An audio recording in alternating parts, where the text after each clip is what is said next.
Monday, everyone. Welcome to the BumCast presented by Circa Sports Illinois. Hey, Bum fans, step up to the plate with the best sports book in the game, Circa Sports Illinois. Sports betting the way Chicago sports fans deserve. No bet fees in Illinois. Circa Sports hooks you up with player-friendly pricing, better in-game options, top-tier customer service, and more. Bet like a pro from anywhere in Illinois. Download your new bookie today at circasports.com. I am Bologna. I am hosting the Monday show, the BumCast, alongside Dougie Fresh, Johnny the Southside Bum, and the original Mr. Joey P, my hermano. How you guys feeling today? Vibes are high, hermanos. I had a shit day at work, but I can't not be happy, dude. I don't know what it is. Like the vibes are through the roof. I said it on the pre-show promo. This is going to be a vibes episode. The inmates are running the asylum. Typically, we got the head bum in charge kind of reining us in, making sure we're on topic. We're not going long. We're moving things along. Right now, we don't know what's going to happen. We have a set topic list. We might venture off. This might be a 4-hour show. It might be an hour and a half show. We don't know what's going to happen. But for now, let's catch up with what I wanted to ask Dougie about, because there were some rumors on the internet, and honestly, we just didn't know what was happening. Dougie, how was your Alaskan cruise? That Alaskan sun, man. Woo! Man, did I get a tan. I don't know what happened. We got our wires crossed so bad last week. One, I had talked to you about you making your flight ahead of time to make sure you're back for Whiskey at Comiskey. We talked about your vacation not a week ago. Yeah. And it just I completely forgot. So it's like, oh, it's Dougie's birthday. Let's do a birthday themed BumCast and stuff. And then for some reason, I'm like, I think he might be gone. Jason's like, he's going on Alaska for his 40th birthday. And I'm like, yeah, that's right. He's going to Alaska for his 40th birthday. And then I text Joey, and Joey, he's the one that kind of knows what's going on with all of us, right? Joey, you're like the quarterback of the group of like, you know everything's, the social calendars, if you will. Right. And I'm like, Joey, is Dougie gone this Monday? And he's like, honestly, I don't know. And I'm like, what the hell? So we got our wires crossed so bad. So I hope you liked Alaska. It was awesome. Nowhere near Alaska. I was nowhere near Alaska. But you know what? I mean, in all fairness, I was originally supposed to go to Alaska, but that changed all about maybe 8 weeks ago or so. They changed some stuff around. The cruise itinerary, like, kind of jumbled up some stuff. I guess there's like a low tide right now, so the cruise ship couldn't make it through some of like the glaciers areas and stuff like that. I mean, hey, that's fine. I'm good with that. I don't need to be part of the Titanic. I don't need any of that, going on. I'm, made it 240, wanted to make it beyond 40. So, so they offered us to switch it up. So we switched it up. We ended up going to the Caribbean. And I spent a week in the Bahamas pretty much. So it was fun. Real nice cookie crisp tan. Yeah, I mean, you came back looking good, my man. You look more Mexican than any of us. You really do. I mean, people saw my shirt. People saw me with my shirt off for the first time in 10 years yesterday. Yeah, I am a ghost. I need to go on a vacation and figure out this farmer's stand out. Before we keep going, let's get to a super chat from Gordo 199. He says, "Cheers, bums. Welcome back, Dougie. Happy birthday, HBIC." That is why HBIC is on his well-earned PTO. He's actually at the White Sox game right now, watching the Yankees and the White Sox. Hopefully, you guys keep me updated. I got no scores on me because I want to focus on keeping this train on the tracks. But it was 3-0 last time I checked. Hopefully, it's still like that. I'm sure the chat will chime in. Yeah, of course. Jeff's got one of his 17 TVs on, so. Jeff's in charge of White Sox updates. Please, please and thank you, JT. Don't let us down. For the record, we had a long weekend. I know a lot of us, responsibly indulged in a lot of our sponsors and liquor things at the tailgate. I was actually lucky enough to grab one of these Nick Offerman beers from the good fine folks at Off Hours at Ramova. They got these on tap at the Ramova tap room. Would recommend. It's really good. It's like it's a Kamiki Pils. Okay. Yeah, not only did I dig the beer itself, it was delicious. The can art. The can art is just top home run. Top That's a home run. Local guy, Nick Offerman. People forget he's a Chicago guy. Through. Illini alum, Johnny. Illini guy, Johnny, what's up with you, man? Nothing much, man. There's a lot of rain today after when I came home. Like it was a lot of in and out of because I worked downtown and people kept on saying like, oh gosh, look at how dark it is, and all I just seen it was just raining. By the time I got out, it was totally fine. I'm like, oh, I'll be fine when I get back home. As soon as I start driving, it's like that Bugs Bunny cartoon where you go outside and the cloud is like literally on top right over starts you. raining. That's exactly what happened. As soon as I got home, it just started downpouring, and that was a lot of rain. I'm sure it's much needed for the grass and plants and all that, but holy cow, soaked. Yeah, we hope everyone stayed safe. There was a couple of tornadoes touched down in the Chicagoland area. I saw some down south. I saw some more north. We've been getting railroaded by some bad weather. Like it's fine, right? We should be used to Chicago weather, but it just seems like this summer in particular, the storms are extra severe. So hopefully everyone stayed safe. You guys all good? Yes. Yeah, I'm good, man. Just like you guys were saying, just a lot of flooding or whatever. It's been ridiculous, but it's been the problem is it's been the heat, then the storms, then the heat, then the storms, and like that's the chaos. Is like the trees get so dried out, and then they get hit with that wind, and it sucks. But like I said, vibes are high, so we're not getting negative. Vibes are high. Fuck this weather. Fuck this weather. That's my fault for bringing it. No. No. It needs to be said, Johnny. You speak your mind. You want to know how high the vibes are? That I got a text from Joey yesterday. Joey P, you slept like 14 hours yesterday. Bro. I've never seen, like, not even my infant son when he was like 1 slept that much. I think this was like me trying to catch up for like since our whole Tennessee trip the week prior, not getting enough sleep, and I probably like compacted all those missing hours, and my plus minus is +1 right now. I'm like a 1.0 war in sleep. Okay. It felt amazing though. I came up fresh and cracking grand slams at work all day. So, and here I am with a little more cafe to keep the vibes high and to stay awake tonight. All right. I mean, I'm going to be completely honest. When I saw the text come through, I was busy and I saw the image. When I saw that it was 14 hours, I literally started typing out, oh yeah, by the way, happy birthday again. I thought it was Jason. I literally thought it was Jason. And then I was like, oh shit, it's Joey. I'm like, damn. I'm like, my man got it in. Joey P sent us the image, and I saw the image before the text too. I thought he was bragging that he got his steps in because he's been talking about how he got 10,000 steps. So like I saw the chart and I didn't even think anything of it. And then I read it and I'm like, this guy's been sleeping all day. What the hell? Yeah. It was well needed.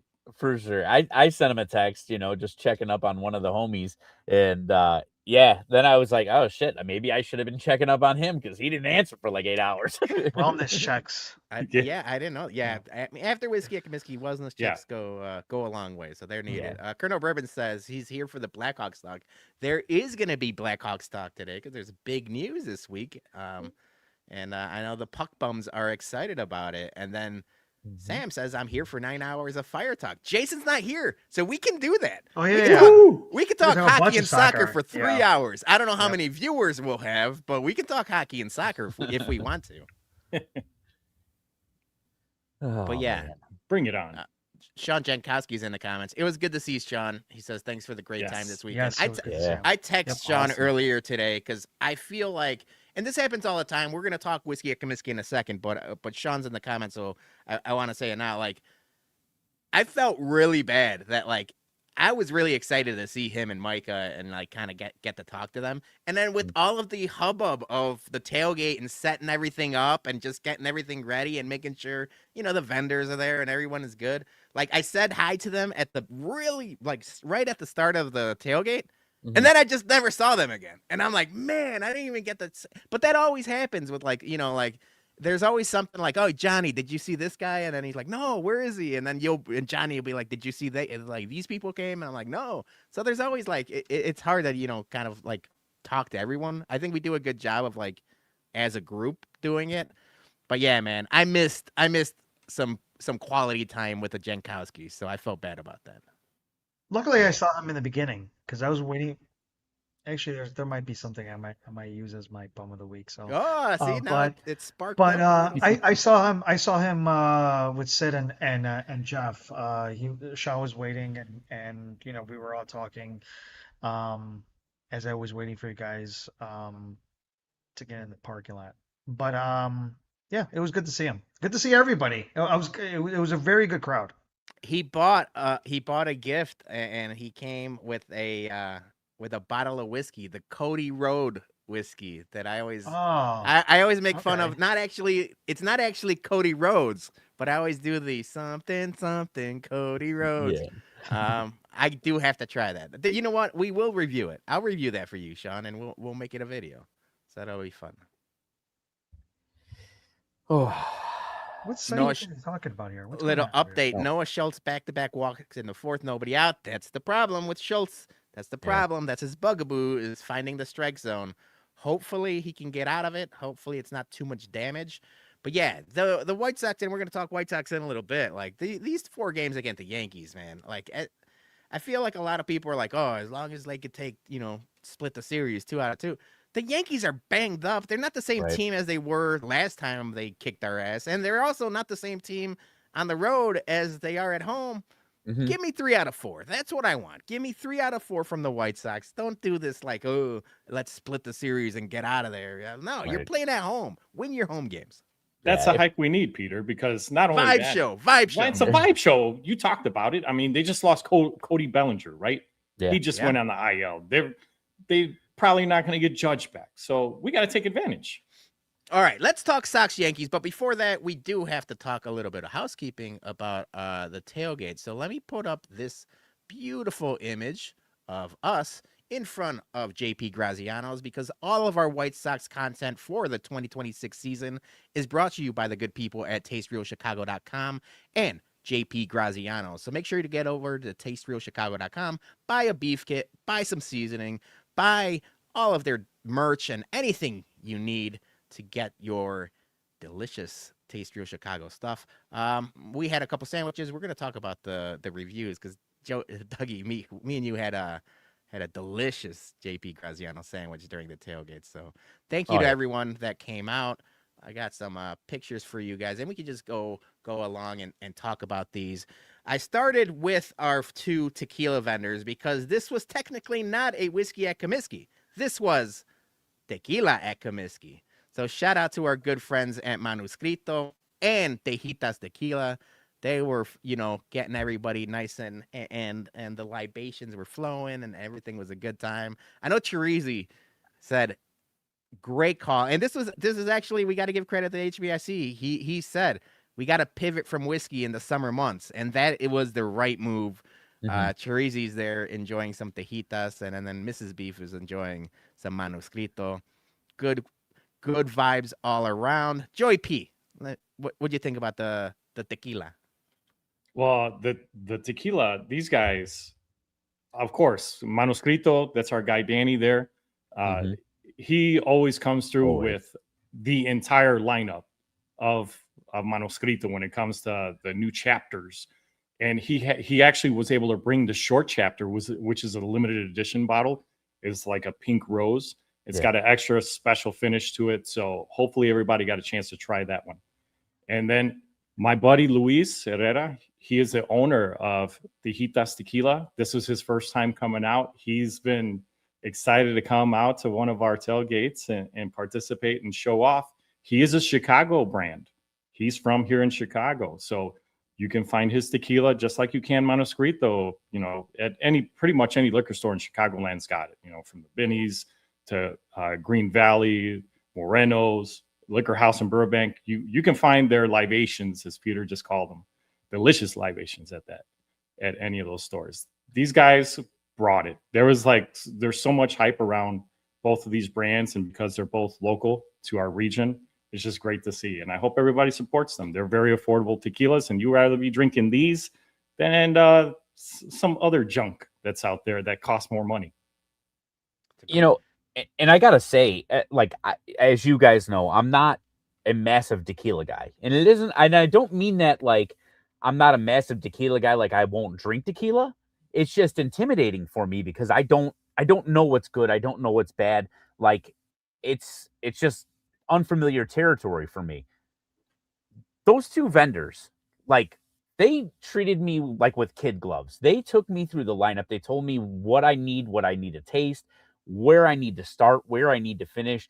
They did exactly like I would do for somebody that like isn't really big into whiskey. They gave me a nice little, like palate, cleanser to like get me going and not blow up my total tongue on stuff. And it was nice. Like when you get those moments with somebody that's a professional and like, yes, of course they want to sell their product and everything like that. But at the same time, they're telling you, hey, if you like this, you should go over to that table and try that as well. Because the companies work together, like, yes. And that's awesome. That's like so awesome. Like when you've got people that are just trying to help each other and they're trying to like lead somebody that is not knowledgeable in something like to what they want and what might be their new favorite bottle. And like, and it's weird to say, they don't really, I don't want to say they don't care if you land on their brand, but like they want you to be a tequila drinker first and foremost and enjoy something good. Mm-hmm. Yeah, it benefits them for you to just like tequila in general, and then you can kind of broaden your horizons that way. And I'm glad you mentioned that, Dougie, because that's something I was worried about. So I'm going to go to the next slide because we've long had a really good relationship with everybody at Off Hours and the Ramova in general. And Tyler was there yesterday. He was kind of, like shaking hands and kissing babies. And it had been the first time he had been there in a while.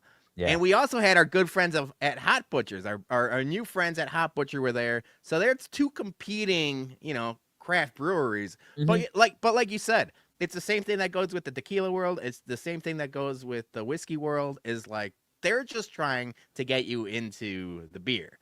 So like I saw them talking for a while and like, kind of having a good time. And I'm like, yes, this is what we need. That's part of Whiskey at Comiskey is not only the community aspect of it, but like, everyone helping each other grow. So I can't thank Justin and Tyler enough. It was an awesome time, and people were enjoying all of the different beers that we had out there. So yeah, this was perfect. Yeah, it was really good. I'm actually enjoying one of them right now.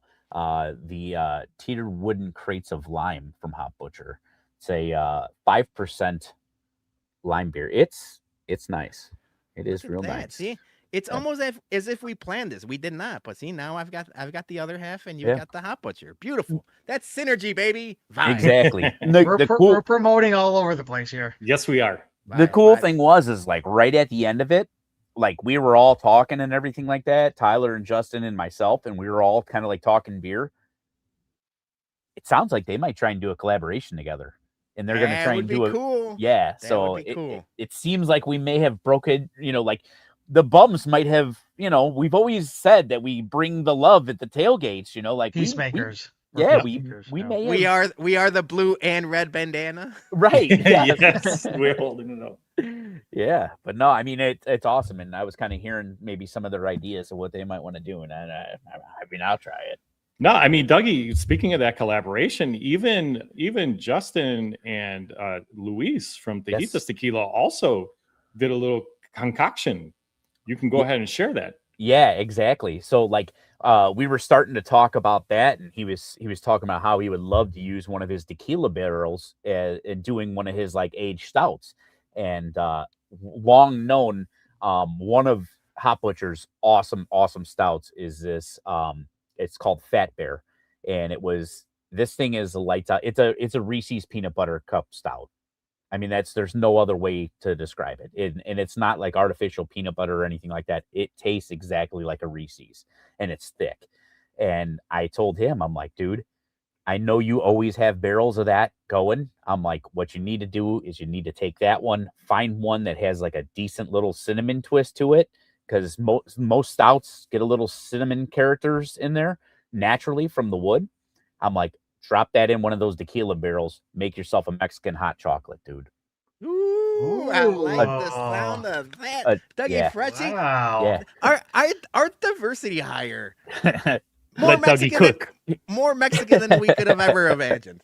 Yeah, and dude, and immediately Justin took out his phone and he's like, I've had a few beers. He's like, I'm emailing myself that idea. I love that. So yeah. I so mean, speaking of concoctions, though, we had Oh both my God. the Malort Princess has always been there, Always. infusing Malort with all kinds of different flavors. So we thank her. She had a great time. I was able to talk to her for a little while. It was the first tailgate that like we actually talked and interacted because, like I mentioned, we're always like bouncing around doing different things. But she had a great time. And then now it's not even the famous Bear Mysterio. It's the infamous Bear Mysterio on the south side of Chicago. But he had his full bar out there. He was making drinks for everybody, killing it as always. And I just kept seeing people with like the chamoy drinks and like the different things. Yeah, And I was lost having a good count. time. It was I think unbelievable. everybody literally, it was mandatory. If you got a green wristband, you had one of his chamoy rimmed cups in your hand. Hell yeah. But yeah, infamous is the right word. And of course, obviously, the food. Thank you to everyone at TasteRealChicago.com and JP Graziano's. Thank you to Johnny for always muling the sandwiches from the West Loop down to Lot B. So he brings the Landon's little red wagon full of sandwiches for everybody to enjoy. And then, yeah, Dougie, straight off an airplane, back to work. Right back in the heat. Cooking 200 hot dogs. Dude. Oh man, I tell you what, man, the hot dog juice coming off that grill with the heat, man. It was I don't know. It was just evaporating into the air. Like that's how thick it was. But no, it was awesome, man. Very.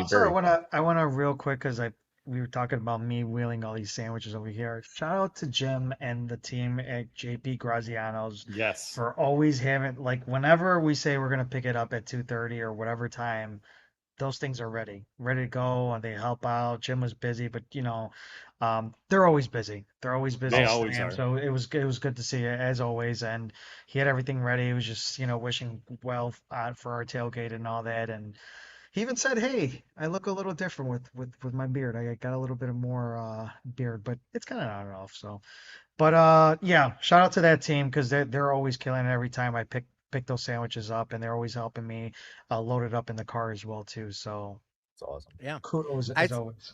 I said last Monday that the Mr. G's are so good. I've never had any other sandwich. So I made sure I grabbed an Italian and I grabbed a roast beef. We cut a video, Dougie, of the roast beef and Italian. All the sandwiches were fantastic, but obviously that's no surprise. Really good stuff. The moment I knew the Italian was going to be good, and I know the Mr. G's good. The roast beef looked lights out. I mean, that thing looked really, really good. I missed that. I missed eating that sandwich, and I'm so pissed. So I did too because in my head the roast beef was so good, and like I had it was like obviously like we cut them for like people to be able to eat and stuff, but like I had a good sized sandwich. Yeah. That it was so good. In my head, I'm like, if this roast beef is so good, how good is their Italian beef at the night window? I haven't had it yet. I know. I have to make it to the night window at JP Graziano's to try that Italian beef. Because in my head, I'm like, the seasoning's awesome, the beef's awesome, the the bread's great. It's like, God, I gotta have that Italian beef. So I'm gonna make it a point sometime between the end of summer to make it to the night window. Yeah, dude. Absolutely. But now my big conundrum is now like it's always just every time I went, Mr. G. I didn't even Yeah. have to think. Yeah. Now when I go there, it's going to be like I'm going to have somebody else pick it out for me or just draw straws or something like that. Because dude, I'm going to sit there now and double think myself, or I'm just going to order 2 sandwiches like a fat ass and eat both of them. That's the way to do it. And then, It's a cut pro move. them, take them back later. Yeah. And then, we'll take 'em obviously back later. we had a little bit of a celebration. We had to sing happy birthday to HBIC and Dougie. So thank you to everyone that came out and celebrated their birthday. But it was also Danae's birthday, and the Love Fam. She was the birthday queen. I'm not gonna say it here. It's not my place to say it. But I found out something about the Love family yesterday at the game. Okay. And that's a tease. I don't know if the From the 108 guys are going to talk about it, or I don't know if Travis and Danae will talk about it. That's a tease. Unbelievable. Like, it's something that you would never believe was possible is possible. I don't know. I don't know what else to tell you guys, but it's tremendous. That's a tease for another time. The wife's see, maiden name that's is too Kate. much of a cliffhanger right there. Yeah, right. All right, you know what? Because we're in the trust tree, and I like everyone in the comments and everybody watching here. Mrs. Love was a roller derby girl. What? You know, like the roller derby. Yeah. Yes. All right, so that's all I'll tell you. But she's got some stories, and then obviously, when you're in roller derby, your character is almost like professional wrestling. Yeah. You have to. You know what? You have to ask her what her roller derby nickname was, because it's unbelievable. You'll never my guess God.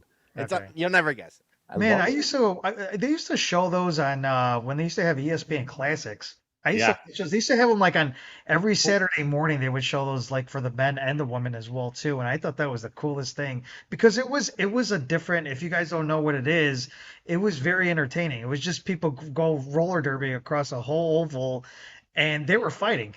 they were doing a whole bunch of shit and beating the crap out of each other, and it was very entertaining. So. This is incredible. Yeah, next time I see her, I definitely have to ask her. You know what I thought about? Because I heard her talking to Teresa and a couple other people about it, and Travis was like, "I can't believe we've never told you this story," and like everyone was like, "Nobody knew this. Like, are you kidding me? This is like what we would lead with this kind of story." Yeah. Big time.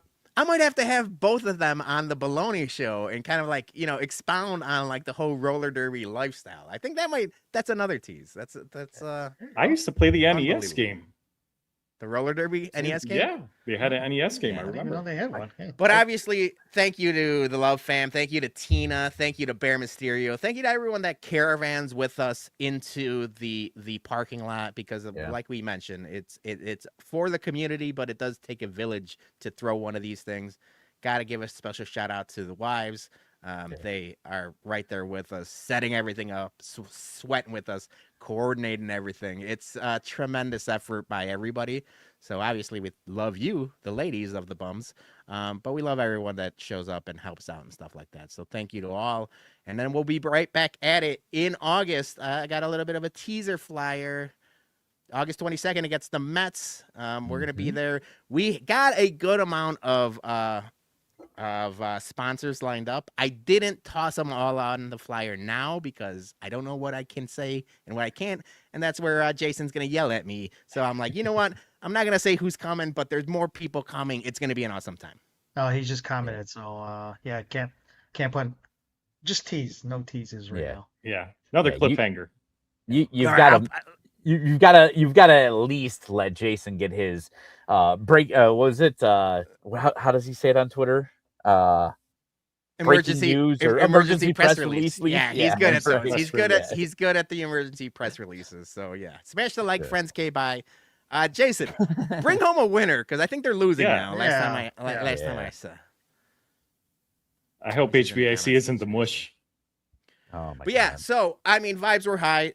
Tailgate was tremendous. The White Sox ended up losing the series, the home series. They lost 2 out of 3, but they still gained ground in the AL Central. Last time we talked, last Monday night, it was a half-game lead for the White Sox. Now it's a 2.5-game lead. I know they're losing now, but 2.5 game lead, even though you lose some games at home, you got to be feeling good about this and where this team is headed, even though they got a Yankees and a couple other tough teams ahead of time. The vibe's still high, correct? Oh, Yeah, absolutely. Mm-hmm. Absolutely. Yeah, I mean, it would have been nice to beat up on a Houston team that is not that great, but what can you do, So the Houston thing was weird because like they should have won that game on Friday. I sat down, it was 5-0. I blinked, they're losing, and I'm like, it's just one bad inning. It happens to all good. I mean, even the good teams have one of those bad innings. Obviously, they whooped ass on Sunday. I was like that series was closer than it should have been. But yeah, you're gonna lose. They've been so dominant at home. They've won like every series at home for like the last like 2 months.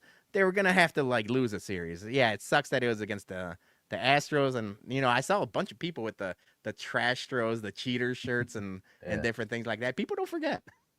No, Right. never. Yeah, I guess the good thing out of that whole thing is that Cleveland's was on a 5 game losing streak entering into tonight. I don't know what it is right now. Postponed. But it's good that, it sucks that the Astros took 2 out of 3 from us, but like it could have been a lot worse. Like Cleveland could have like swept their series or Twins Sure. or whatever. So we're still in a comfortable lead right now in the division, and it's crazy that we are where we are right now. But yeah, we gotta take big business. We gotta take this game, at least, how you were mentioning earlier. Take 3 out of 4 from the Yankees, and it starts tonight. So hopefully the boys can rally and come back here. Yeah, you just got to get this series loss out of the way at home, like you had mentioned, Peter. So, and Johnny, you have mentioned too. If you get 3 out of 4 against the Yankees, I mean, we're just starting a whole new home series win streak all over again. So I ain't worried. Yeah. These are the teams you're gonna have to beat. This is the Sounds like teams she was you're gonna gonna have cry to right face. there. Yeah, these teams are gonna have to face. If you want to go to the playoffs. It also helps. I mean, I was at the game yesterday, and it's something we had talked about. Shout out to the guys in the Sunday Soap. But I said, Munetaka Murakami has to get back to his hitting ways. Like this lineup is different when Munetaka Murakami is hitting home runs. And obviously, shout out the bobblehead, shout out the parents, whatever it was. Shout out the Sushi, whatever it was to get like Mune back to being Mune. He crushed 2 home runs yesterday and found his power back. Stella got his groove back style. And yeah, this team is just different when he's hitting home runs. I know I talked about it, but like Colson Montgomery was carrying a lot of the load. Miguel Vargas was carrying a lot of the load, but like the last week or so, they had been slumping. They were trending down. You need somebody to pick them up, and it's like, Mune is back, and he says, "I got him." And now Braden Montgomery seems like he's turning it around, and like he's been really good. Last weekend, where I think he had like 9 RBIs in the last 3 games, last last series. Yeah, I think this team's just gonna have to win by bashing. That's how this team's DNA is built, is like just outslug people. I know a lot of people are talking about the trade deadline and what they need and what they should address and how they can go about things. So I wanted to ask you guys, because the 3 obvious needs and the 3 things everyone is talking about is catcher, bullpen, and starting pitching. And last time we talked on Monday, we didn't know the extent of Kyle Teal's absence, right? We were just speculating because it happened last Monday. We were like, oh, hopefully it's just, like a sprain. Hopefully it's nothing too big. Well, he's going to be gone for the better part of the rest of the season. Even if he is optimistic, you can't rush these kind of things. A high ankle sprain, you just never know. Everyone's different about these things. So they are going to have to address catcher. Starting pitching has been decent, up and down, like all year. They've actually been surprising me more of late.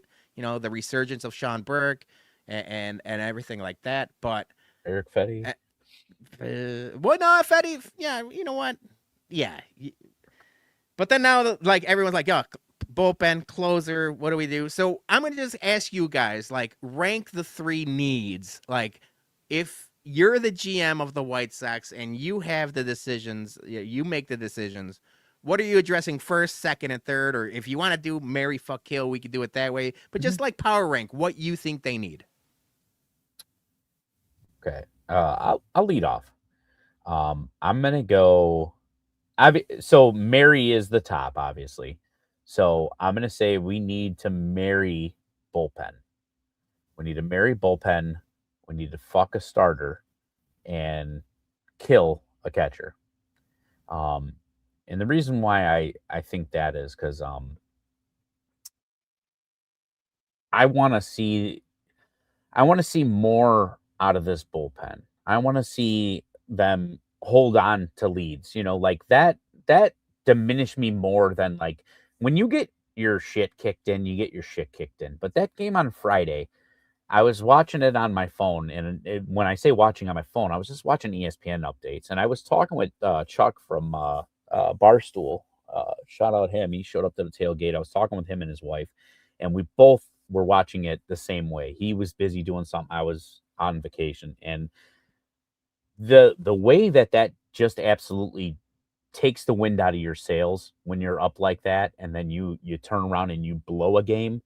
Blowing a game is so much worse than starting off bad and getting your shit rocked for one game. It's when you have that win in your grasp and they would let it go.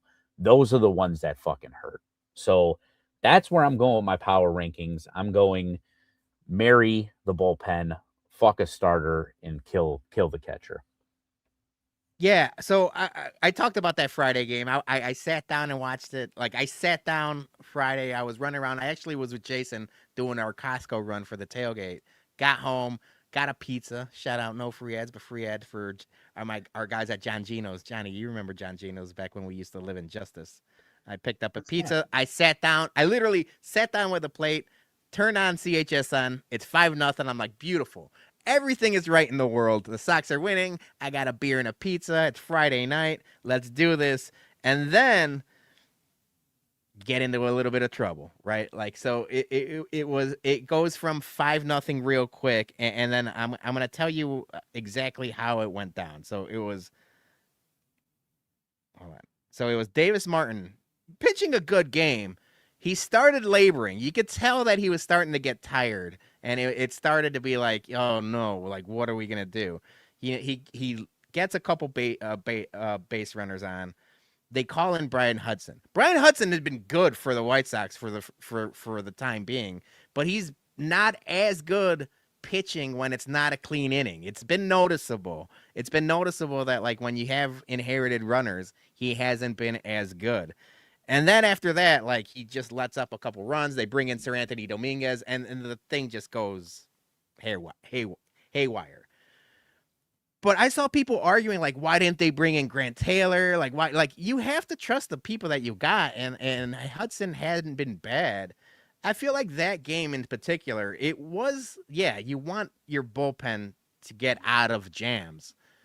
But, like, Davis Martin put himself in that predicament. Like, it was more, I think that game was more on Davis Martin not being able to get out or not be able to get the lineup out on a third try than the bullpen. Sure. So it's tough, man. But I mean, honestly, all three should be like addressed, but I don't think they're going to. Joey, what do you think? I'm kind of going to go with the inverse of your Mary and your F, Dougie. Mm-hmm. I think for me personally, I need at least a SP2 starting pitcher to round out the top of this rotation, because you think about all the playoff baseball teams that have, you know, a set top 2 or top 3 starters, and they're going easily 7-8 innings of dominant pitching where you don't even need the bullpen except for maybe your closer, right? Yeah. And from yesteryear, that was the Kurt Schillings, you know, those types of guys is what I'm thinking about. That is just not around in the game so much anymore these days. So I'm sorry, I'm always nostalgic. That's what I want this top of rotation to have.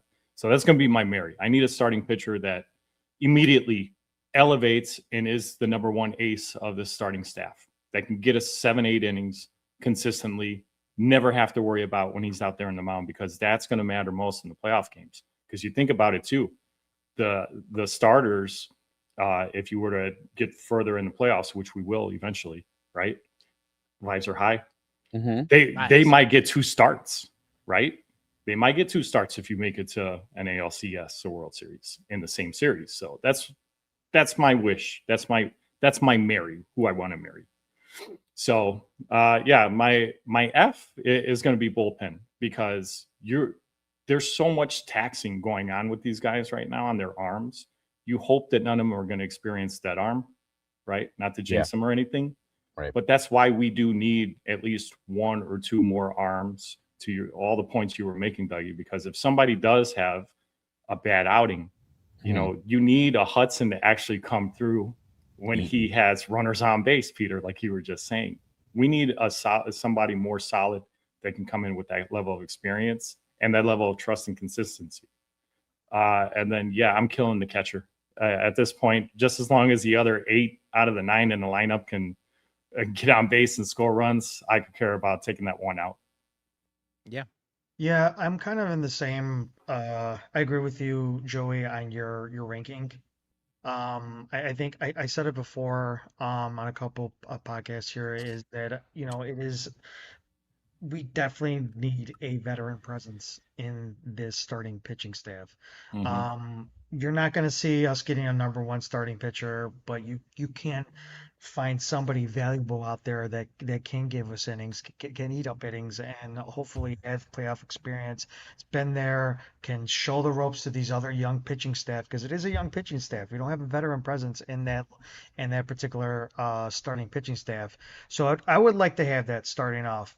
Bullpen would be second over here, and I think what I would like to see, and I think this could be something that we could do, is that you can get somebody in the trade market for a bullpen, but also too, if you're getting a starting pitcher, you can also move somebody from that starting pitching staff to the bullpen, like an Eric Fetty, who could eat up a couple of innings as well too, and help out that bullpen. I think he would be more than happy to step into that role as well too, and help the team out. You also got some starting pitching in the minors as well too. We were talking about Shane Smith. He's doing pretty well. Bring him up there and put him in the bullpen. So you got some stuff over here that you can kind of play around with, where maybe you can focus more on a starting pitcher more than the bullpen. But then, like I said, if something's available that hits very well, get somebody in the bullpen. The catcher, I'm not too worried about, because I think Carroll, as a catcher, he calls pretty good games. I know he doesn't hit really well, but look at where the Sox have been without Teal. They started the season without Teal, and look at where they're at right now. And pretty much Teal's only been with the team for maybe about a month or so. Yeah. I mean, it hasn't been that long. So to me, right now, the catcher's the least of my concerns over here. You have to build off the starting pitching, because you have a good young lineup that will hit well. I don't know where they're at right now in current runs, but I think they're 5. They're scoring like 5 runs a game. So you're going to get offense for sure. And if obviously if Carroll can hit, it can help out in certain situations. Perfect. If he can't, we do have a good 1 through 8 lineup, even if Carroll's not hitting. So I would say the big piece, starting pitching, whoever we get, hopefully it's somebody good with veteran presence. That's who I want to see. And then bullpen, we could kind of shift around between that and maybe somebody in the minor leagues to come in who has starting pitching capabilities but can give us longer innings in the bullpen. Yeah, shout out Sully in the comments saying, where's the fine line with leveraging prospects for now versus focusing on the longer term future? And that's something I've been very critical about, and kind of giving credit to both Ryan Poles with the Bears and Chris Getz with the White Sox, is you kind of have to have blinders on and not mortgage the future for now. And I think they've both done a good job. I honestly, there's the rumors that Chris Getz said that they're not willing to trade any top 10 prospects. But that's what you're supposed to say. Like this is Right. like you're negotiating through the press. What is Chris Getz gonna say? Yeah, we're gonna trade everybody. Just give us your best guys. Like Yeah, right. it's all posturing. It's all smoke and mirrors. People getting mad about those comments. Like you just don't part know of the what they're going. business. Yeah, It's it's just part of the business. Right. Exactly. You ain't gonna So, lose yeah. your leverage. I'm with you, Joey, on my main need or what I would want them to address is starting pitching. I think that's even if it's not, and I don't think it's going to be a number 1 or a number 2 starter, if you're able to find a veteran present that could slide into the 3 or 4 role, which then in turn moves Fetty to the bullpen or even Noah Schultz to the bullpen, because if you're asking me right now, I mean, everyone's like critical about Eric Fetty, but like Noah Schultz, like he might be better off in the bullpen, at least for this, like the end of this year, and kind of work him back up to being a starter next year. And then the second is, I think not necessarily that they need to address the catcher situation, because I said last week they've won without, a decent catcher. Drew Romo and Edgar Carroll are instant outs, but like they have a rapport with the starting pitching. They know what they're doing. But I do think it's easier to trade for a catcher or an expiring contract or something that like is just like a plug and play kind of guy. I don't want them to adjust the bullpen. And I know that's crazy because Sir Anthony Dominguez has been bad, but that's my example on why you shouldn't address the bullpen, is that like we gave Sir Anthony Dominguez all this money. He was fantastic last year in the playoffs, and like bullpens are so fickle. So like you don't know, somebody that could be pitching really good and really lights out right now, just with the change of scenery, everything goes out the window. So like bullpen is so hard to predict that I'd almost rather them not address it. And the way to address it is internally. You got Hagen Smith coming up. You got Tanner McDougal throwing nasty. That's going to be your bullpen help, whether it's Tanner McDougal, Hagen Smith, Noah Schultz, or Eric Fettery. Like everyone kind of moving and sliding along is eventually going to help the bullpen. But yeah, like I just don't want them to trade for even like they say a closer, because you just never know what's going to happen. Like I don't want Miller. It's not Miller. predictable. It's not trade predictable. Yeah, no. All right, one last piece of White Sox talk before we move on, because it was something that Dougie, you and I tried. They announced new food at the ballpark this week. I know Sox Machine, Josh Nelson was there trying the different things. I saw a bunch of different people cutting videos about the sushi. So we were able to try it on Saturday, late ninth inning sushi. Yeah. But it was shockingly good, Dougie. You're the sushi guy. Let me know what you think. Yeah. I mean, I'm not going to lie. Like I don't want to say that I wanted it to be bad, but I also, the way that everybody was hyping it up, I wanted to give it the true test. And I thought about it for a while. The lines were out. It was crazy. It sold out at one point, and then they got more back, and then they only got shrimp tempura back, which was fine. And by the time I was able to get one, it was literally no joke. It was like the bottom of the ninth with like 1 out. So like, I mean, when I say it was late, it was late. Wow. Yeah. And I honestly, and I know that I talked to about Bologna afterwards. I was like, man, I kind of wanted it to be not that great, just so I can be like, those other people's palates suck. And like, because Barstool was hyping it up pretty good. Yeah. And like, Blutman was going. Blutman. Yeah. But it's also, the thing with Blutman is like, you have no idea like what level he's on at that point while he's tasting it. You know what I'm saying? Like he could be on one at that point, and everything tastes good to certain people during certain moments. Yeah, So, you have a couple pops and you say everything. Yeah, you're exactly. So I was just like, I was very excited to try it. And we didn't quite Lady in the Tramp it, but we did share it. We did share a tube between me, myself, and actually everybody was trying it at that point. That thing was passed around. You know what? I'm not going to go with that joke out there. Yeah. It was passed around plenty. Passed around? Yeah. It was. He was passing around that tube. Yeah. Everybody got a taste. Yep. Yeah, even Gabe got in that tube. Yes. Yeah. So it was Gabriel. me, you, Praz, Gabriel, and my Sack Summer. We all Yeah. tried a piece of the sushi. We all really liked it. I think I gave it an 8.5.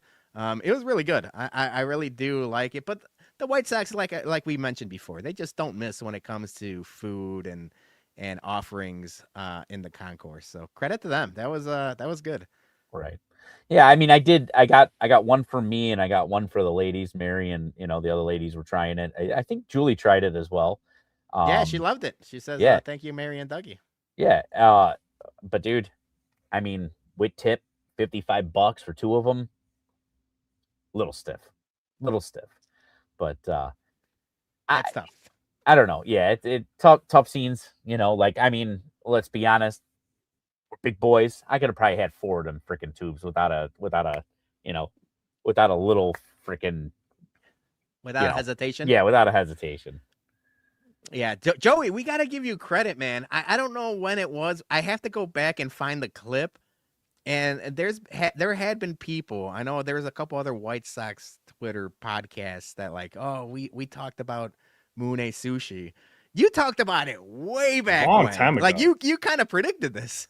Yeah, I did. This was actually in our beginning stages of planning for our Japanese whiskey Comiskey, actually, because there were some football games going on overseas where it was being offered at their stadiums, and I was sharing with you boys that this is an idea right here that I don't think the Sox can miss on. And sure enough, they stole our idea. It's okay. We still love them anyway. What I like about this is now there's been a couple of things that the White Sox have done that we've previously talked about on the BumCast. That just means they're listening, baby. I said in the group chat, I think I know somebody in that office that is listening to the BumCast on Monday nights, and we appreciate you listening. Yes, we do. Thank you. Hi. We got I missed this. Johnny with a good call out. I missed this completely, so my apologies to Missy. She says, $1.99 super chat. Should I extreme home makeover Johnny's background? What's wrong with Johnny's background? What's wrong? I like the background. You got some White Sox decorations, and it looks like a star map of were you gifted is there a planet named Juanito after you? No, what is it was so that is the stars the day Avery was born. Oh, that's cool. Yeah, that's cool. Beautiful. I like that. Beautiful. Yeah, I don't know how much more you could extreme makeover Johnny's background. She wants to make it like Joey P's background or like maybe your background. I don't know. We gotta talk about it. You did have before you did have the Sinatra picture that we ended up stealing for Sam Antonacci. You used to have that in the background. No, I don't know. well, yeah. Now it's in my where I have all my liquor. So yeah, but I would say if Missy wants to have her. I always think it is good to have a feminine touch when it comes to decorating. Otherwise, it would just be a lava lamp and a Led Zeppelin poster for Johnny. Yeah. Ooh, that's a good idea. Yeah, he liked that. He liked that. I like that idea. Yeah. All right, but that wraps up our White Sox talk. As always, our White Sox content for the 2026 season is fueled by TasteRealChicago.com and the good people at JP Graziano's. Thank you guys so much for all of your help Saturday at Whiskey at Comiskey. And make sure you head over to TasteRealChicago.com, buy some Jardinera, buy some Muffaletta, a beef kit, a couple new. He has a limited edition hat that I got to get. So if you guys like the Taste Real Chicago gear, which I love my Jardinera hat. I get more compliments and questions about the Jardinera hat than any other hat I wear. So thank you to the people at TasteRealChicago.com and everyone at JP Graziano's. All right, guys. I know you guys have been waiting long enough. I'm going to let you guys run wild. Let me get this off screen for the time being. It's Blackhawks talk time. Patrick Kane back with the Blackhawks. 2-year deal, $8 million. Everyone's going crazy. Barstool Chief has had a boner for about a week now. You two puck bums. And I know Colonel Bourbon is one of the guys, one of the only of the 4 puck bums is the only guy I trust to keep it real. He's more of the pragmatic kind of he left. See, I complimented one. All I was saying was that Colonel Bourbon is more level-headed than the rest of you puck bums, and now all of a sudden he gets upset. I'm sorry, Joey. I mean, I'm sorry, Dougie. Joey, I'll let you. He went back to Alaska. He went back to the Alaska back beach. to Alaska. But yeah, talk to me about Patrick Kane. How gassed up are you about it? Oh my God. The whole city of Chicago, I think once the deal finally got announced, like literally you had people coming out from under a rock to celebrate this announcement and this signing. And then the press conference that was had at the end of the week, when you get to listen to him actually pour out his heart and how he made the decision. And that shout out Danny Wirtz, the owner of the Chicago Blackhawks, who came out and actually made the phone call on July 1st. All the deets came out during that press conference. And, Patrick's been on a couple other interviews ever since, and another one that dropped this morning. And he's just waxed poetic about how he loves Chicago, how his dad kind of had an influence, making sure that they still had a home here so he can crash, stuff like that. This move is just, and who cares? I talked about it last week. The Hawks had about 14 or 15 million dollars in cap space before anything was announced, right? They still got money to play with. And if they want to make a move here or there by trade or free agency, whatever the case may be. But bringing Patrick Kane into the fold, and he already admitted that he had been working this summer at the Blackhawks ice arena with Frankie Nazar. Yeah. And he's like, he said he's skated with a bunch of them already. And I know the rumors were out there before, because that's where Chris Chelios kind of confronted Patrick Kane about like, are you going to sign with Chicago? And this is a couple weeks ago, way before like it really started gaining some steam. But yeah, the fact that he's been skating with these guys and it seems like they've had this in the works for a little while now. It's good. It's great. Yeah, I know. I mean, it's just something that, this is the type of move that is going to help Kyle Davidson move this rebuild of his along.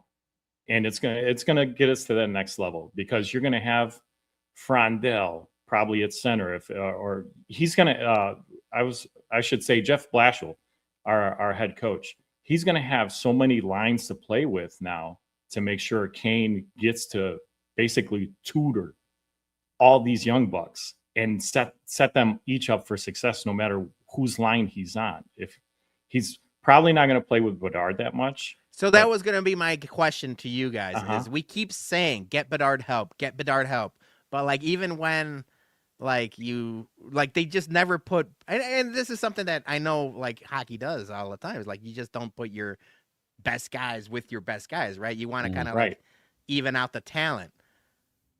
But doesn't like a little bit of you be like, put him with Bedard and see what happens? That'll happen during the PK, but yeah.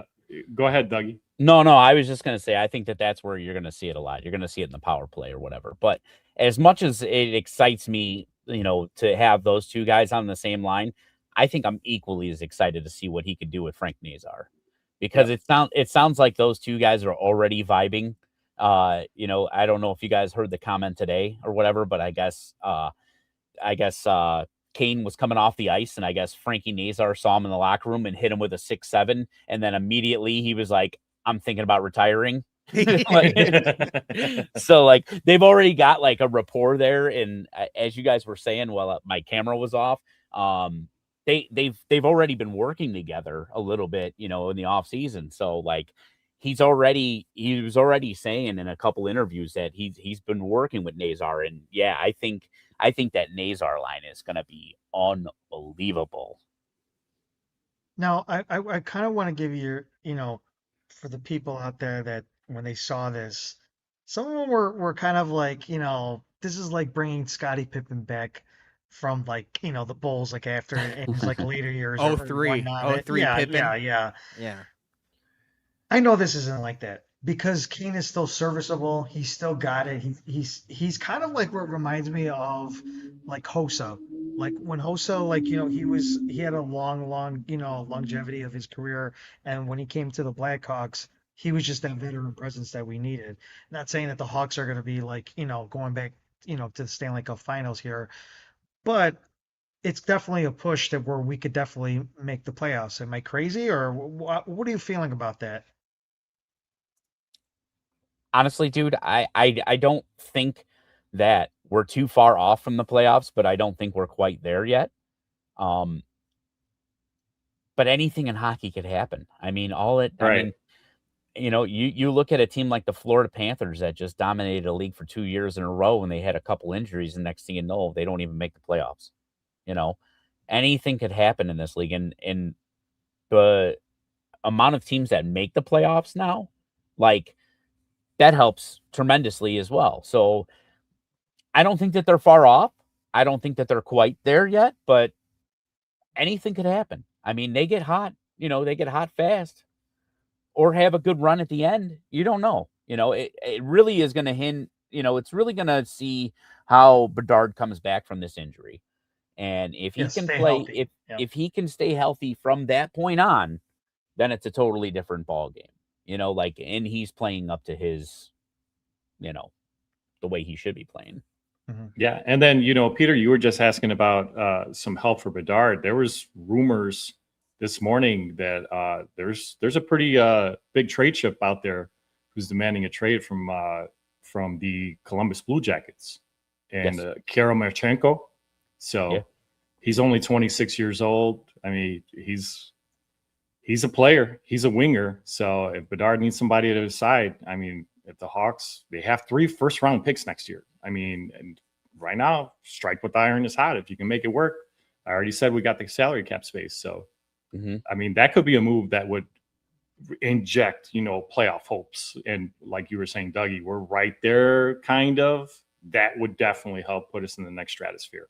And Patrick Kane, too. He's just going to make everybody around him better. The reason why, Johnny, to answer your question, we're not like surefire going to make the playoffs just yet is because we're year 5 almost in this rebuild. And some of these young kids are just not quite there where their ETA was set, their expectation of their ETA to be ready to contribute. But now with Kane, hey, we're going to see hopefully Nazar, Frondell, and these other kids come up, especially in the power play. It's going to be more, I feel like, for everybody. Blackhawks fans has been just, wanting to see more from this team. It's going to be more entertaining with Kane. I mean, right. Absolutely. It's must-see TV here. So I can't wait for opening night. So here's my question. You guys, I know Colonel Bourbon was saying I can't wait for opening night. Everyone's gassed up for opening night. And now, like, I see the excitement and I see everyone, getting gassed up. But now Dougie's telling me there's still a ways away. So my question is, like, what else can they address? Because, like, now you've got your goalie of the future, right? Like Knight is the guy. Mm-hmm. You went out and got like a top defenseman now, and you gave him big money as a defenseman. He is your number 1. Bedard is another year in the system. Now you get Patrick Kane. You guys are talking about Nazar, Frondell, and all these guys coming up. How much longer are you guys waiting? Shouldn't the time be now? I'm getting mad that you're telling me not yet. Well, yes. So the timetable is turned this season. So I know when Kane's, Kane was in his, I think it was second season or something like that, and that team took a turn. I mean, they went from like a team that couldn't draw 4,000 people in the building to basically, being I think it was 6 points out of a playoff spot the next year. I mean, you're talking a matter of 3 different games, so 3 games go differently or whatever that very next year, they're in the playoffs.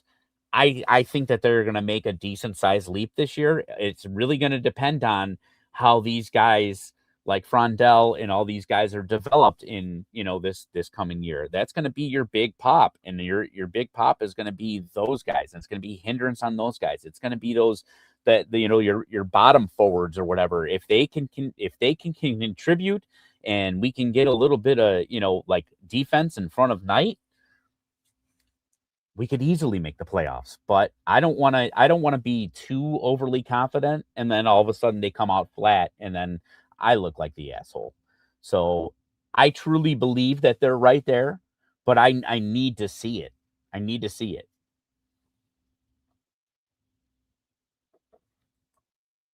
We haven't even talked about Kasparov, who we just got, who is penciled in right now on the top line to play with Bedard. So Right. it's a huge Russian signing that we have, who led the Russian league in goals last year, if I recall. I think we're just gonna print out some Blackhawks Stone Pony Enjoy the Ride shirts, because that sounds like what we have. We just gotta enjoy the ride, which is fine. Nothing wrong with that. There's nothing wrong with that. Sit back, relax, and strap down. Step it down. Yeah, I said Love it, Johnny. when they signed Patrick Kane, I'm all in. I'm back in. I'm not gonna make no more Lev Shinov jokes. Although you got to give me at least like 2 likes. Just give me like 2 more, like just 2 more, just to get it out of my system. Yeah. Basically like breakfast balls. Preseason jokes. Yeah, Preseason. just let me get them out of the way, and then I'm all in. But yeah, I just haven't decided as a puck bum if we're going to welcome you in yet. You know, like, I mean, you could be all in. It's just, it's up to us to like accept you. You know what I'm saying? Like, the damage that you have done previously, like, yeah, like it's just, hey, you know what? Like I said, I can't wait for Lechinov to turn the corner, and then I just like, dude, the amount of receipts that I have, like I can't, my folder's full, you know, like, you know. You know what your perfect scenario is going to be, Dougie? He goes to the game, he scores a winning goal, and then he tries to look up at Peter and just gives him the finger. Right? That's basically what's going to be. What's more degrading, the finger or like blowing you a kiss? Just that too, yeah. Are doing the heartbreaker Sally?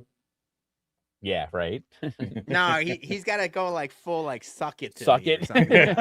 Got to go like DX. Yeah. He's just gonna come up to the rope. Yeah, like he goes like this to let you know he's talking about you. He's like, he gives you the Bologna nose. I would love to be that guy.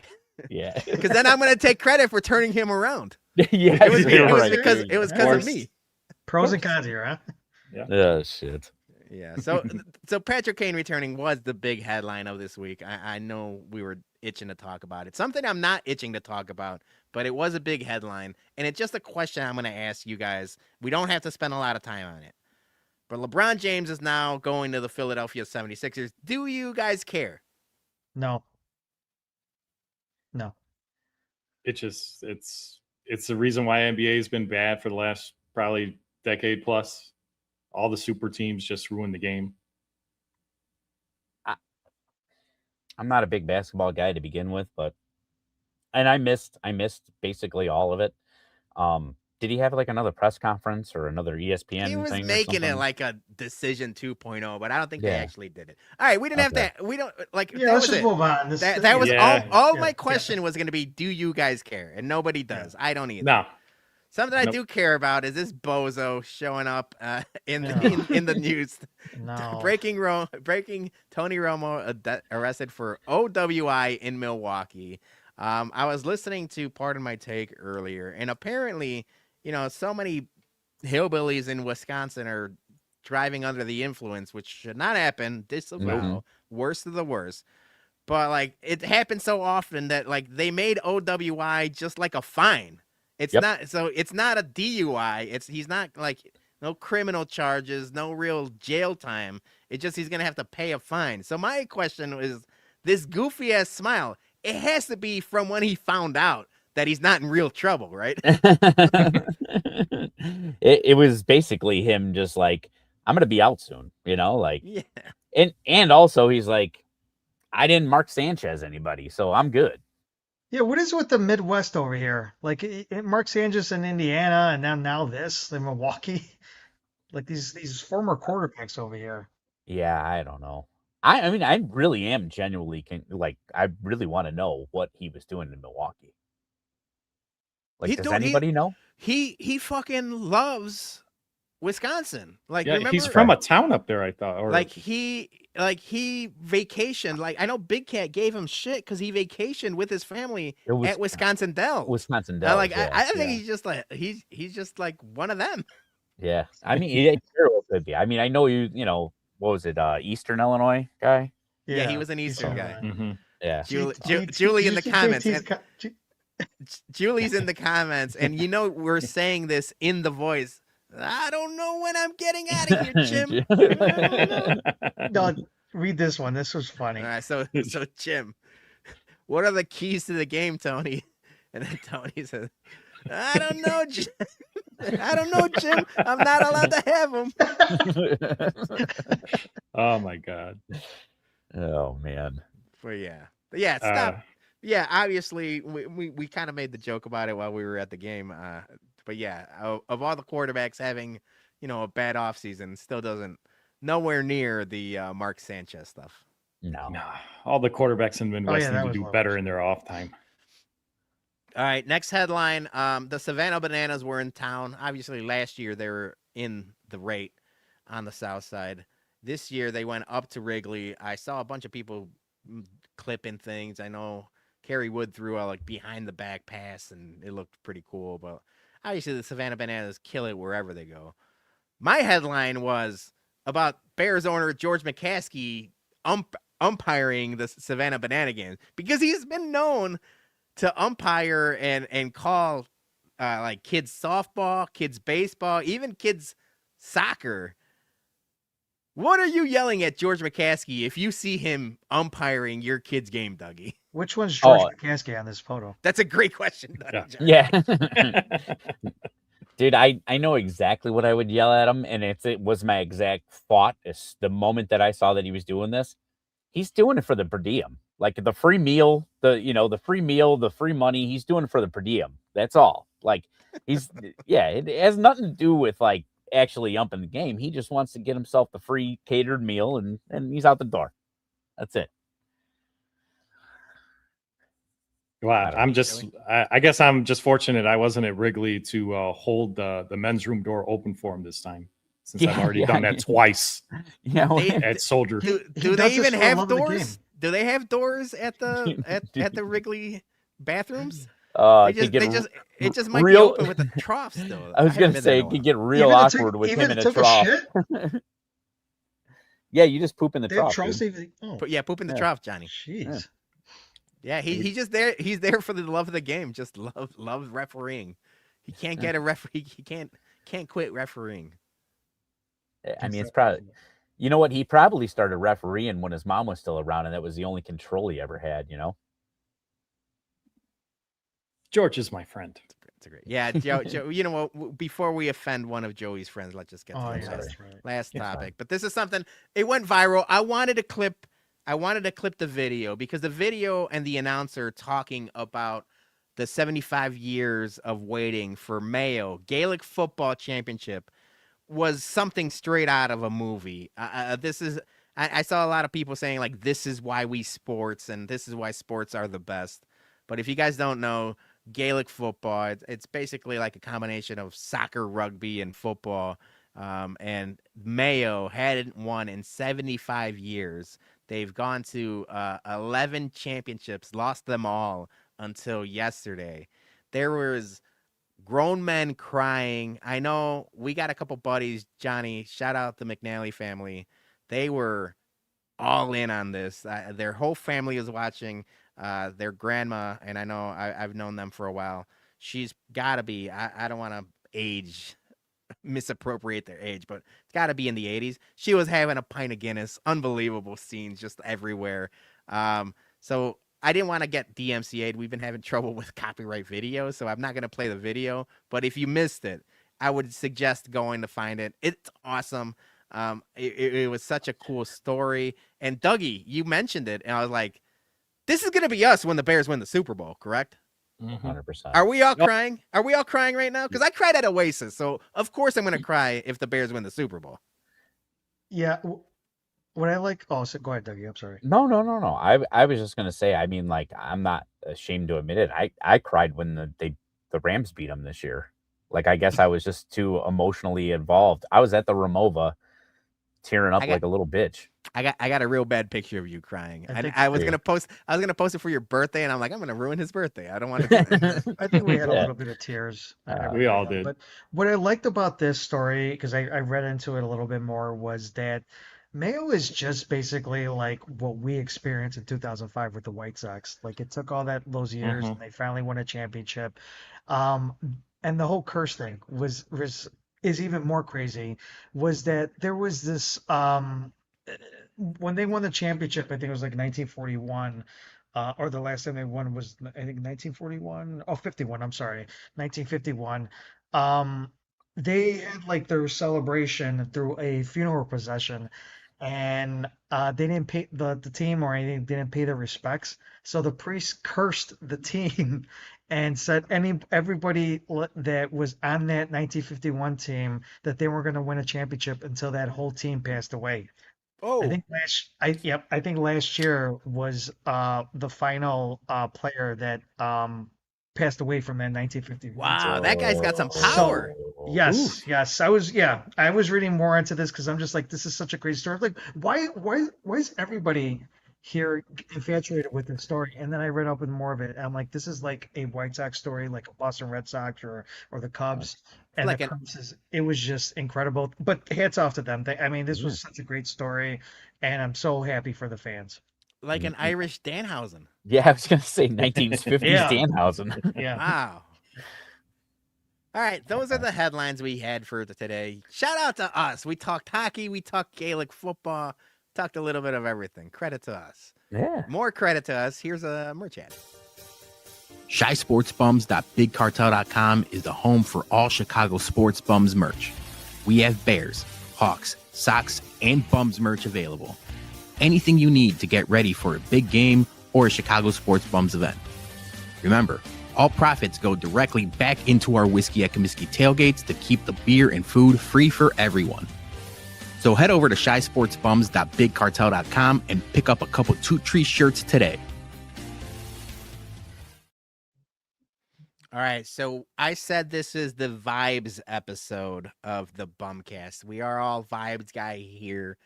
Mune and Murakami hitting home runs, Whiskey at Comiskey. It feels like, there's some good things happening in Chicago sports, Caleb Williams and all that. And I'm like, let's just do a classic King of the Hill, Royal Rumble vibes guys. And I wanted to start with one specific vibes guys. So give me 1 second. Talk amongst yourself while I get this screen up, because it's always tricky. It takes just a second. Yeah. For us to can you guys see this right now? I can. Yeah. All right. That was actually easier than I thought. Let's do it. Let's do King of the Hill. I know that Jason had this you know what? Let's intro. Let's do the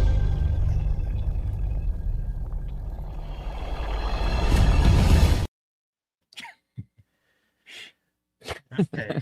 So here's where I wanted to start with. I wanted to start with Mike Vassell because the vibes are high on the south side of Chicago. Everyone's talking about the wand and the wizard hat and everything else. And I was interested to see, obviously they're winning and it's a feel-good story, but do you think any of the White Sox or anybody is like kind of sick of this shit or not yet? They're only gonna get sick of it when like it ain't working. You know what I'm saying? Like superstition wise and everything like that. Like guys can do the stupidest shit, but as long as it's working, it's good. When it goes south and like he tries to, that was the one thing like about, and I loved Ed Farmer. I loved him like nobody's business.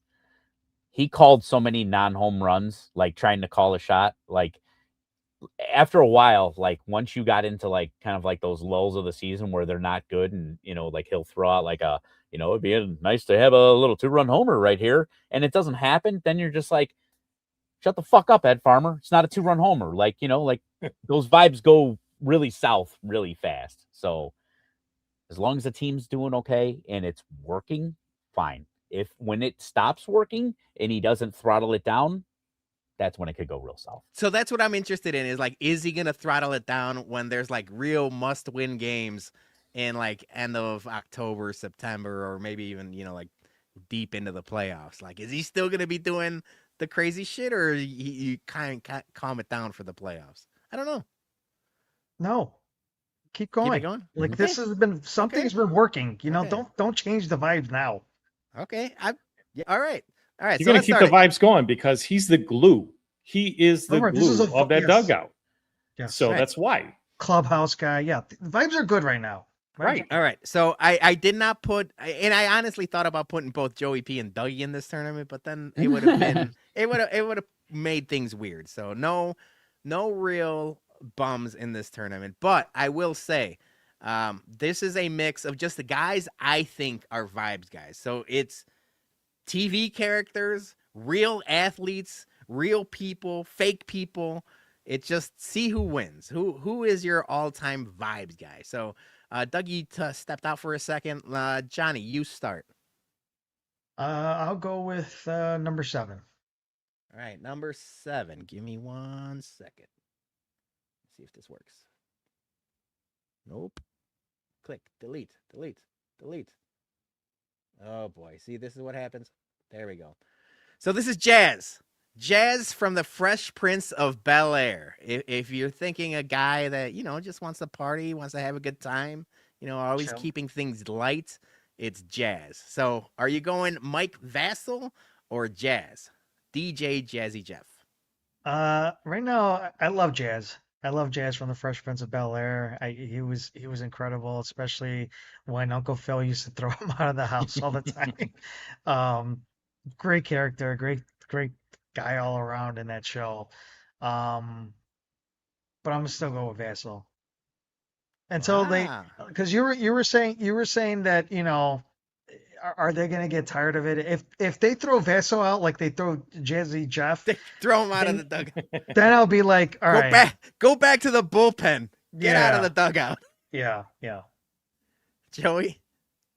I'm with you, Johnny. I'm going to keep riding the Mike Vassell train because as great as Jazz was as a sidekick to the Fresh Prince, I don't know. There was just something that he didn't always get to win, so to speak, right on that show. He was always the Batman and Robin. Whereas I see Vassell when he eventually gets back out there, he's a winner. I could see it. So I'm sticking with Vassell. Okay. Dougie? I am as well gonna stick with Vassal. Jazz would just fuck shit up, I mean, good vibes guy and everything like that. But like as you guys were saying, like eventually you just got to throw him out the door because you're like, all right, your vibes have run out. Sick of his shit. Right. All right. I mean, he sweeps, so Vassal stays. Jazz is out. Dougie, you pick the next number. Let's go number 9.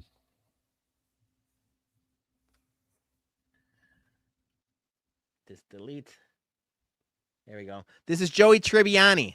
Oh, Friends vibes guy. I thought about, friends in general. I think Joey Tribbiani is the guy of the group you want to hang out with. He's big fan of sandwiches, big fan of pizza, big fan, ladies man, if you will. But he's an actor.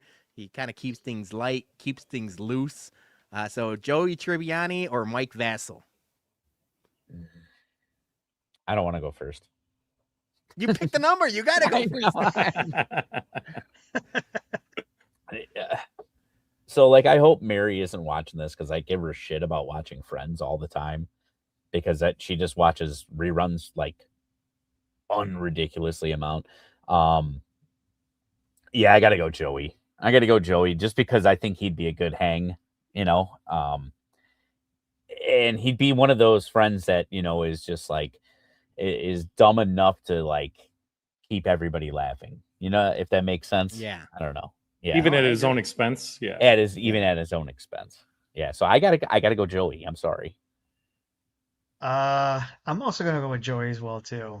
Like Vassal's like a bro to me, and Yeah. Joey is just that guy that will probably make me laugh. Like I said, I probably could eat just as much as I can as well too. So, Oh, yeah. especially in Chicago. So, good vibes all around. There's never a time where he's like in a bad mood. So I think with that, I just think that I would go with Joey. Joey P. Are you going Joey T? Or are you going Yeah, Tyson? I got to go with my tocayo, Joey T here. All the reasons why Dougie and Johnny just mentioned, but being a vibes guy is hard, and you go through ups and downs, and it's your job to bring everybody uplifted, right? So that's why. And as much as we love Vassal, we haven't seen that much of him yet. We got to see plenty of years of Joey on TV. Yeah. Got to keep winning. Got to keep winning to dethrone Joey. I'm right there with you guys. I like Joey Tribbiani. He makes me laugh. Cool guy. Never really seems pissed off about anything. Even, like ups and downs, right? Like he was a starving actor. Then he was in soap operas, had a little bit of money, but he always stayed the same. Stayed the course. So I'm going Joey Tribbiani as well. All right, Joey, you pick the next one. I'll go number 4. Number 4. This is the road dog, Jesse James. I thought about this. I thought, which wrestlers or which factions had like vibes guys. And honestly, I thought, of the D-Generation X, everyone had their role and had their, like reason to be there. But the road dog was the vibes guy, and he was the vibes guy of the crew. So Joey, you started off. Yeah, Road Dogg obviously has a special place in my heart, and he's gonna have to win outright because back in high school, freshman year, when I met our HBIC, and right away we found out we were both wrestling fanatics. Where immediately he gave us the name the New Age Outlaws. So wait, which one of you is Road Dogg and which one of you is the Ass Man? I am I'm gonna say a bad word. I am the badass Joey P. Jason's words, not mine. And he is the D-O double J Jason James. He's the Road Dogg. Yes. Oh, He does the whole intro and everything. Give him a microphone at karaoke next time, and that's how he'll introduce us. This is why I made fun how of did, how did you guys ever get married? I was to say this is why I make fun of you guys for going to an all guy school. You guys needed some women in your life. You guys could have at least went NWO, and it would have made more sense with the height and Nah, we had more fun. We had more fun. That is priceless. That is tremendous. All right, so you're going with the Road Dogg? I'm going with the Road Dogg. It's nostalgic. Jason Johnny. will appreciate it. I had nothing against the Road Dogg. I love DX during, obviously we all watch wrestling at, that was like pretty much our peak of wrestling, during our high school years. But I'm still gonna go with Joey, man. Again, like I would say Road Dogg always had good vibes. He always, there's times where he would get upset or whatever. So I'm still gonna go with Joey. Yeah, I'm going with Joey. Road Dogg had a solid shot until like he got compared to HBIC. Yeah. I can't let him win now. It's just like I can't get it out of my head. That was the worst thing you could have done for your argument, Joey. Hey, I tried. And he's not here to defend himself. He's gonna have to listen to this back later. Right. Oh man. Please forgive me, Jay. Who's next? Johnny? I guess it'll be me. I'll go number 11. Number 11. This is Tom Haberford, Aziz Ansari's character in Parks and Recreation. Well-known treat yourself guy, well-known vibes guy, nightclub owner. All in all, there to have a good time. Very similar characters, if we're being honest. Maybe less of a himbo, but are you more of a Joey guy or a Tom Haberford guy, Johnny? I'm gonna say this right now. I never saw that show that he was on. I'm gonna be honest with you guys. I thought about this because when I started doing this, I asked Julie for a little bit of help, and we had a good list of like people, and I was like, between Joey, Dougie, and Johnny, there's like no Venn diagram. Like I don't know what you guys watch besides wrestling and sports that are equal. So she's like, what about this guy? I'm like, oh, Johnny's never seen this. And they're like, oh, what about this guy? Dougie for sure has never seen this. Like, I just kept going back and forth. So I knew this was going to be tough. I don't know. Maybe you should have put Skeletor or something. I think he is good. Terrible vibes guy. Terrible vibes guy, Skeletor. Because I don't know him like in that particular character. I'm still gonna go with Joey. Okay. I'm sure he was a great vibes guy, but I never seen the show, so No, that's fine. Gonna go with Joey. He's actually a top tier vibes guy, but where he falls short is he does fall into that jazz category as well, because he does shit. You get sick of his shit. Yes, he does some shit that you're just like, all right, you've taken that too far. So with that being said, I've got to stick with my guy Joey. Yeah, Southside JT says founder of Rent-A-Swag. Correct. Yeah, right. Joey, do you Parks and Rec? No, what is that? You guys should watch it. It is a. Is that a documentary at Archer Park or McKinley Park? Yeah, McKinley Park. Yeah. Okay. All right. Now I got to stick with Joey because I know what Joey brings to the table when it comes to the vibes. So I'm gonna stick with Joey here. All right, fair enough. Who's next? I think it's back to me again. I'm gonna go. Yeah. You know what? I want to give Joey something to look at, so I'm gonna go 10, just to see who he's looking at. This is Michael Kelso from That 70s Show. He, in my opinion, is the vibes guy of that group. A little bit very similar, where they're both a little bit of a ladies' man, maybe a little too horny. That's a thing. Like, you could be a vibes guy and you could be a horny guy, but when you're too much of a horny guy, that kills the vibes. So, you going Kelso or Joey? I think Kelso goes on the almost too stupid level for me. So that's like Joe. Go ahead. That's a good question of like who, like if we're playing Lawrence versus Vikings, who's getting a question correct between Joey Tribbiani and Michael Kelso? Oh yeah, that may just go to infinity. It might end up in a soccer tie, but yeah, I think honestly, yeah, I did love that 70s Show, but I think Mike Kelso is just a little bit too stupid for me. Like there was just a little too stupid for me. Joey's the perfect amount of. Would you call him himbo? Yeah, that was Missy. Yeah. Missy called him a himbo, but yeah, they both are. I like that. Johnny? I think actually I'm gonna go with Kelso. Because I've always said that I was born in the wrong decade and I should have been born in the 70s. And when I watched this show, obviously this came around at the same time when we were in high school and all that. Just always seemed like things didn't let it bother him or whatever. Yes, JT did say that he was probably weed induced all the time, but no, he just always had good vibes. And he always coined the phrase that he used as well too. That I'm man pretty, so oh yeah, he did. Yeah. I gotta go with Kelso here. Joey?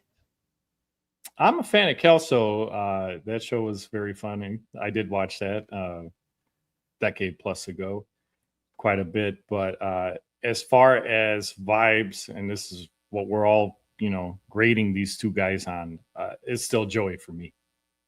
Yeah, he's still the vibes guy. I think they're very similar. I do agree that I think Joey is a better version of this type of character, but it's close. All right, so now Joey Tribbiani is on a little bit of a run here. He's on a run. Who's Joey? You're next.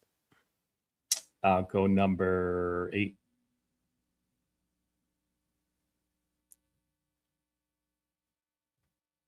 So this is Matthew McConaughey, real person. I thought about using one of his iconic characters, maybe Dazed and Confused, but no. This is just Matthew McConaughey vibes guy. So are you going Matthew McConaughey or Joey Tribbiani? Should I start pounding my chest now and start saying, He improvised that too, right? Yeah. Yeah. Yeah. I like McConaughey. This is a tough one. But you know what? Yeah, I'll go McConaughey on this one. Okay. Johnny? I've just seen him go through personal and professional. He's that. I liked him in a lot of movies, but I don't know how this is how I should word this. I don't know how much some of the his Texas like vibe. I don't know what it is. I don't know if I'm saying it correctly. It just, Too much of a hillbilly for you? No, not hillbilly. Not hillbilly. It's just I just I don't know. There's just I like him. I think more as an actor than a real person.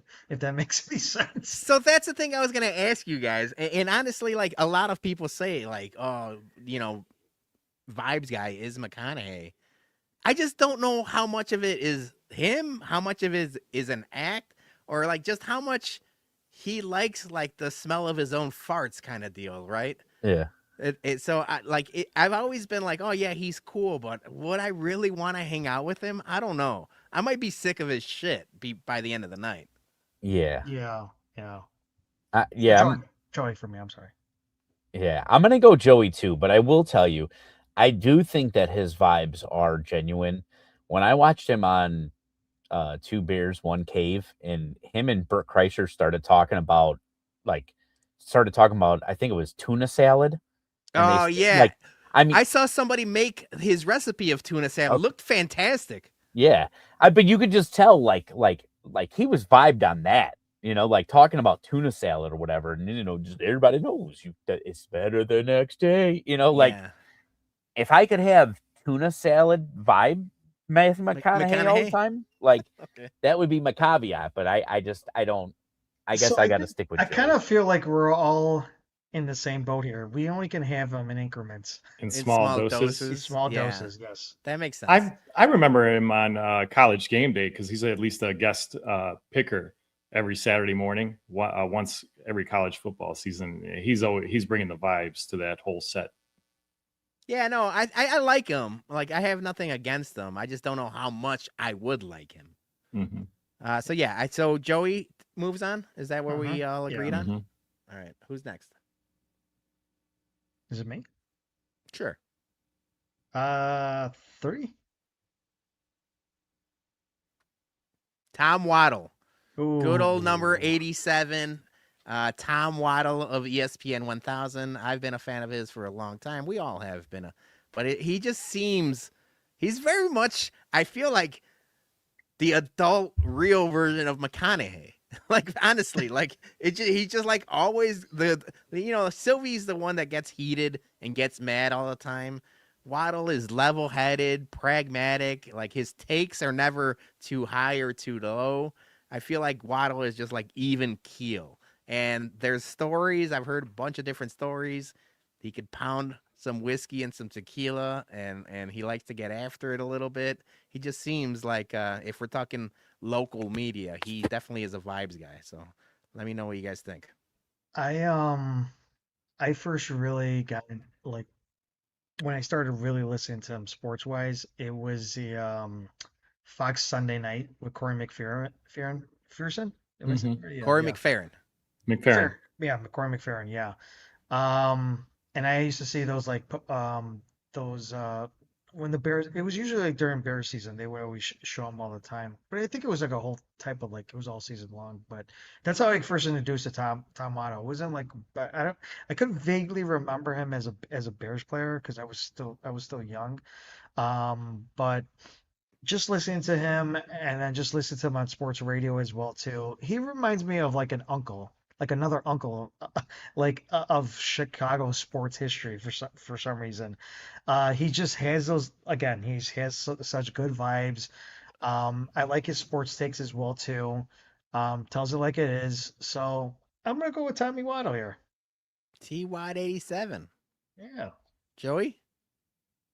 Yeah, I mean, you gave a great biography, Peter, on Waddle. And I think we're all huge fans.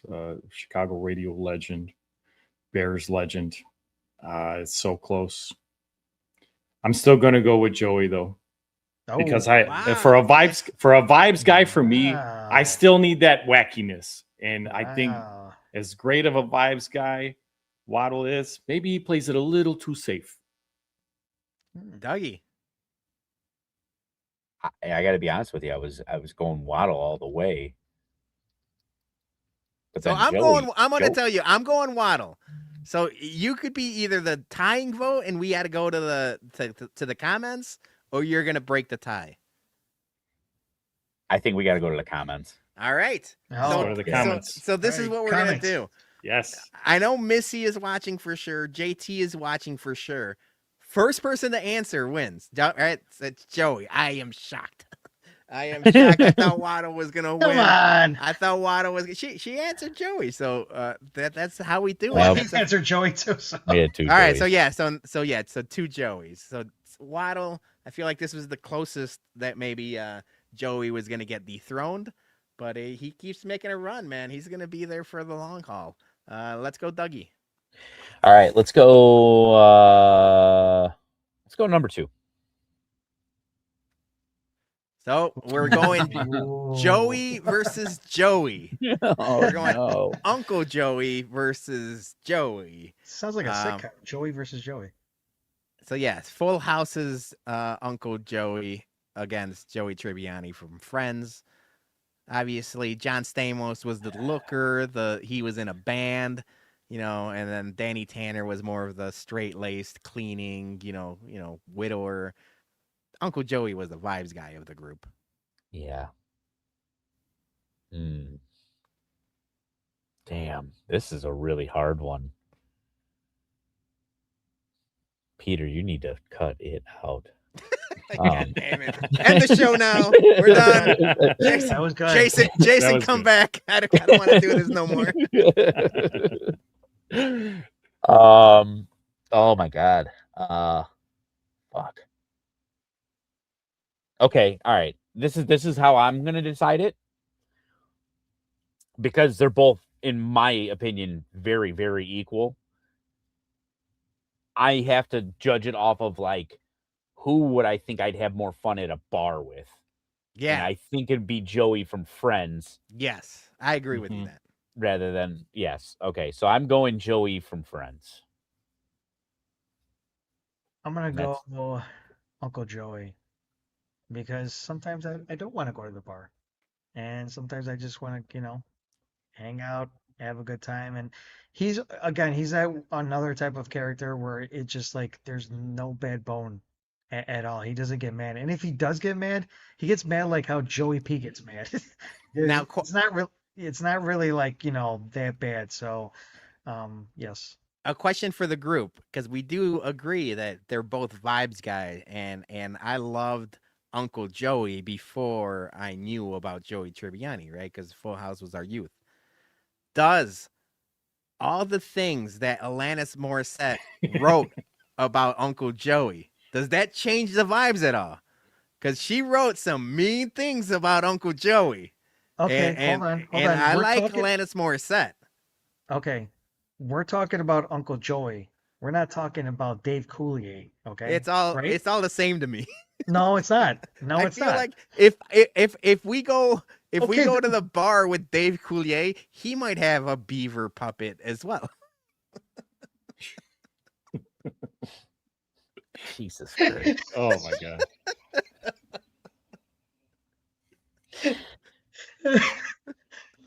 See, that would make it more fun too. I'll be honest.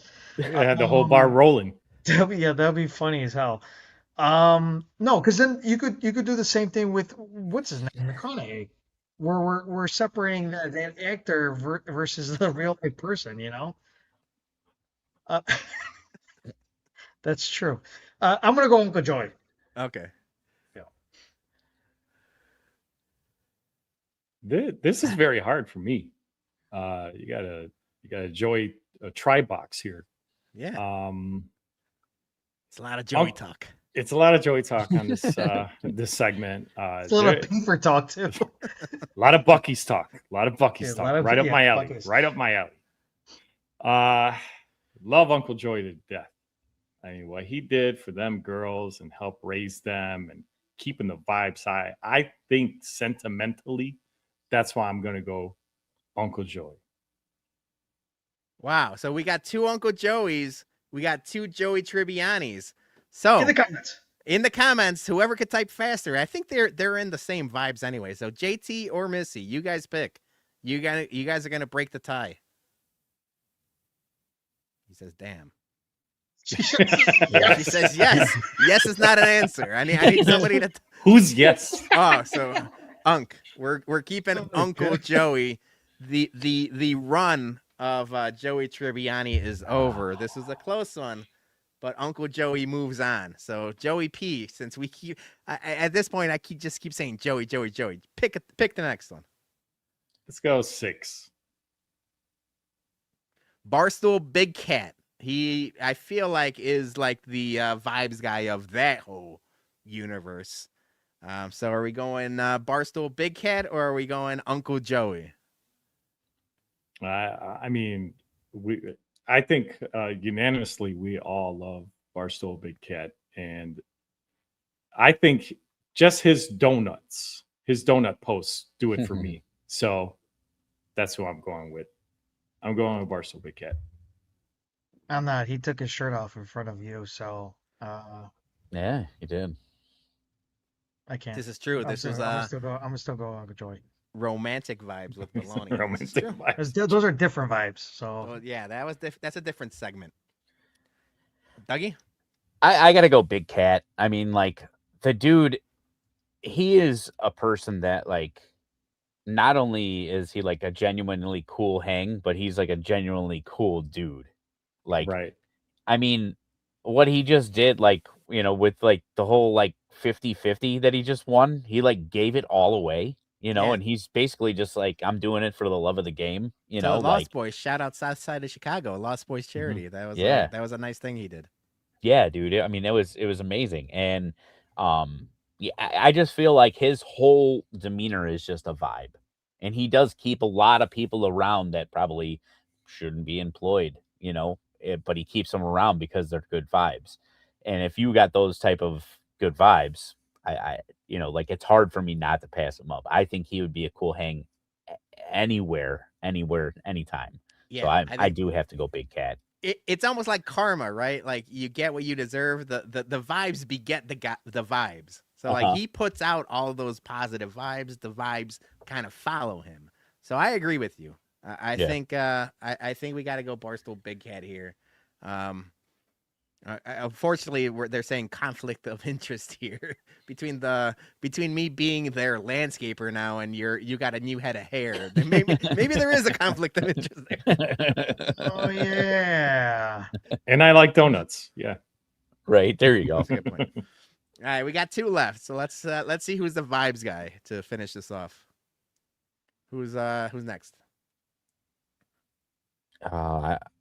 Did I just go? No. Yeah, I just went. Oh my 12.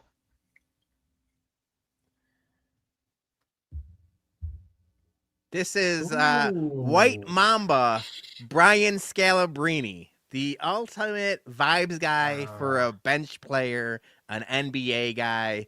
Really never really got in, but when he got in, everyone was cheering for him. Everyone was happy for him. The fans love him. His teammates love him. It's Brian Scalabrine versus Barstool Big Cat. I gotta go with Scalabrine, man. I'm sorry, those years in Chicago, he hardly ever played, and I used to make like so many different like posts about him on Facebook all the time, or on Twitter.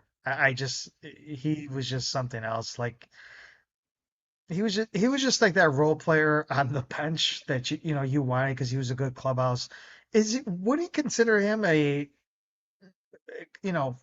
sans hat and on the wand like a Mike Vassell? He was. That's why I added him. I thought Yeah. he was like the original Mike Vassell Yeah. of without the props. of athletes, if you will. Without the props. You know, like if you want to talk Jack Haley was kind of in the same vein.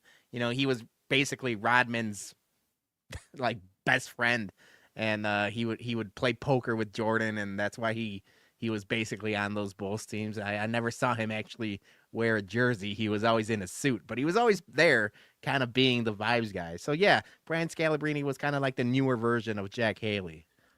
Yeah. Yeah, I'm gonna go with Scalabrine. Joey? You're pulling on my Chicago Bulls fandom heartstrings here. But it's close. It is close between these two. But for many of the reasons that Johnny, what you just said, Scalabrine just brought so much enjoyment to watching sometimes bad Chicago Bulls basketball that I was still guilty pleasure supporting 100% every game, especially with Stacy on the call.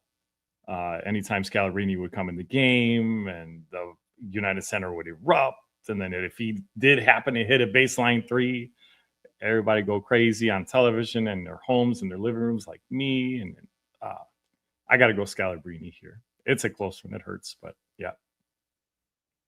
Yeah, Scalabrine's a redhead. He has no soul. I'm going Big Cat. I'm also going Big Cat as well. So now JT and or Missy, whoever types in first, they will be the tiebreaker because it is 2-2. Scal versus Big Cat, and whoever wins moves on to the championship round or the final round, if you will. They're probably trying to figure out how to spell Scalabrine. Mamba. So White Mamba wins, and I'm gonna be honest with you guys. When we started this, or at least I started this, the reason to get to this was the original vibes guy for me. So I want to see what you guys' reaction is. It going to be White Mamba or is it going to be Turtle from Entourage? Can I say my comment came at a terrible time? Jerry O'Sullivan steps in right as I start bashing redheads. Damn it! Jerry he invited you for the next St. Patty's Day. From be eating corned beef out in the rain next year. All right, so White Mamba upset. I mean, some people would argue it was an upset of Barstool Big Cat, but now he's going up against the ultimate vibes guy in Turtle, someone you want on your side, always looking to gas you up, never really, like doing anything outside of like making sure you're good. So yeah, I would assume. Let's start with Johnny. I gotta go with Turtle, man. I mean, Turtle. Me used to watch Entourage all the time. I know he's a New York fan, through and through and all that, but it to me that didn't matter. Like to me he was like a neighborhood guy. He just always everyone needs a Turtle in their life. Yes, always was positive all the time. He tried to just make sure that the whole team was positive at any given time, and even if they didn't feel like that, smoke some weed, have those vibes so you could come down from that, being so low. So I gotta go with Turtle here. Joey? Turtle was a glue. He's the glue to Entourage. So this one was a bit easier for me because although Scalabrine, as I just said some very, very nice things about what he brought to Bulls fandom during his time, he didn't stick around as long as Turtle did for Entourage. So that's how he squeaks out. Yeah, like this isn't even close for me. Yeah. It would have been interesting to see against some other matchups. Where would you have gone? Like, so since you voted Big Cat, where would you have gone Turtle versus Big Cat? I created this because I thought Turtle was like the ultimate vibes guy. I don't think anybody was gonna beat Turtle. I just thought it would have been interesting if like he went up against Joey Tribbiani or some of the other guys, or even like Turtle versus Tom Waddle would have been a good discussion, stuff like that. But I think this is the ultimate vibes guy. This is a good question. Who is the Turtle of the Bums? Because I know my answer. I had it right away. I think it's Dougie. I think Dougie is the vibes guy where he, like, Joey is always the positive bum. Oh yeah, okay. I see what He's you're always saying. keeping Power of the positivity. power of positivity. Yeah. But sometimes, Turtle, you need to get in a little bit of trouble. You might need to go drink the 12 beers or smoke a little bit of weed, or you need a little bit of like something extracurricular. And that's where Dougie comes in and might, I would say Dougie. But maybe you guys have a different answer. Yeah, I'm cool with that. It's my partner in crime, Puck Bum. Let's go. I mean, I'll take that. That's a compliment. Yeah, everyone should be a vibes guy. That was the whole point of the episode. Yeah. Is the vibes guy. So that was fun. Yeah, we are. I always like doing King of the Hill. Hair transplant. Next week, we got some cocktails to rate next week, Yeah. correct? Yes, that is true. I have a plethora of Caribbean cocks, not all Alaskan cocks, but Caribbean.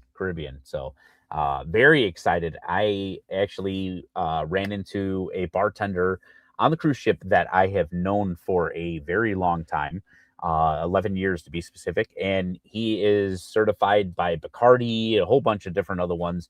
Had a whole bunch of different awards and stuff like that, and he made some incredible cocktails. So, all right, that's a tease. That's a tease for next week. But for now, let's wrap up the show. We're almost at the 2-hour mark. We're gonna go a little longer than what typically Jason lets us, drive the car. But let's get to bums and MVP. I think he's a bum.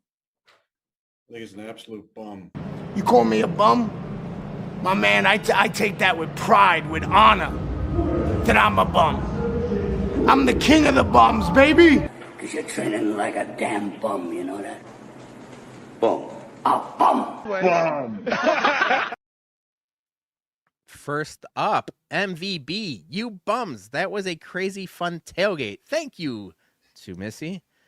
And then the bum of the week, my car. If anyone can help me with an alternator repair that won't cost $1,100, please hit me up and thank you. Alternators are I feel like that shouldn't be them. Or Johnny, maybe you could correct me. Was this a dealer price? Yeah, I think she should shop somewhere else. Yeah, get a I think you better could deal, find yeah. someone to do an alternator for way less than that. Maybe I might know somebody, so I will be hitting you up. Next up, bum of the week from Arjun. None. MVBs, you bums and all who helped for another great tailgate. Thanks, y'all. Missy Carroll for the Irish poker. It was fun to play again. Kimiya and Fumio Murakami for flying out to their son and throwing out the first pitch. I hope they enjoyed visiting Chicago. Yeah, it was good to see Murakami kind of back and off the schneid, hitting some home runs. But to be honest, I don't know what Irish poker is. Is that a bad thing? I don't No. know what it is. No, it's not a bad. Did you say it's a bad thing? No. Like, is it bad that I don't know what Irish poker is? Oh, Is that I didn't know. I didn't know if it's until she showed me how to play. I played maybe a couple months ago. That's how I know.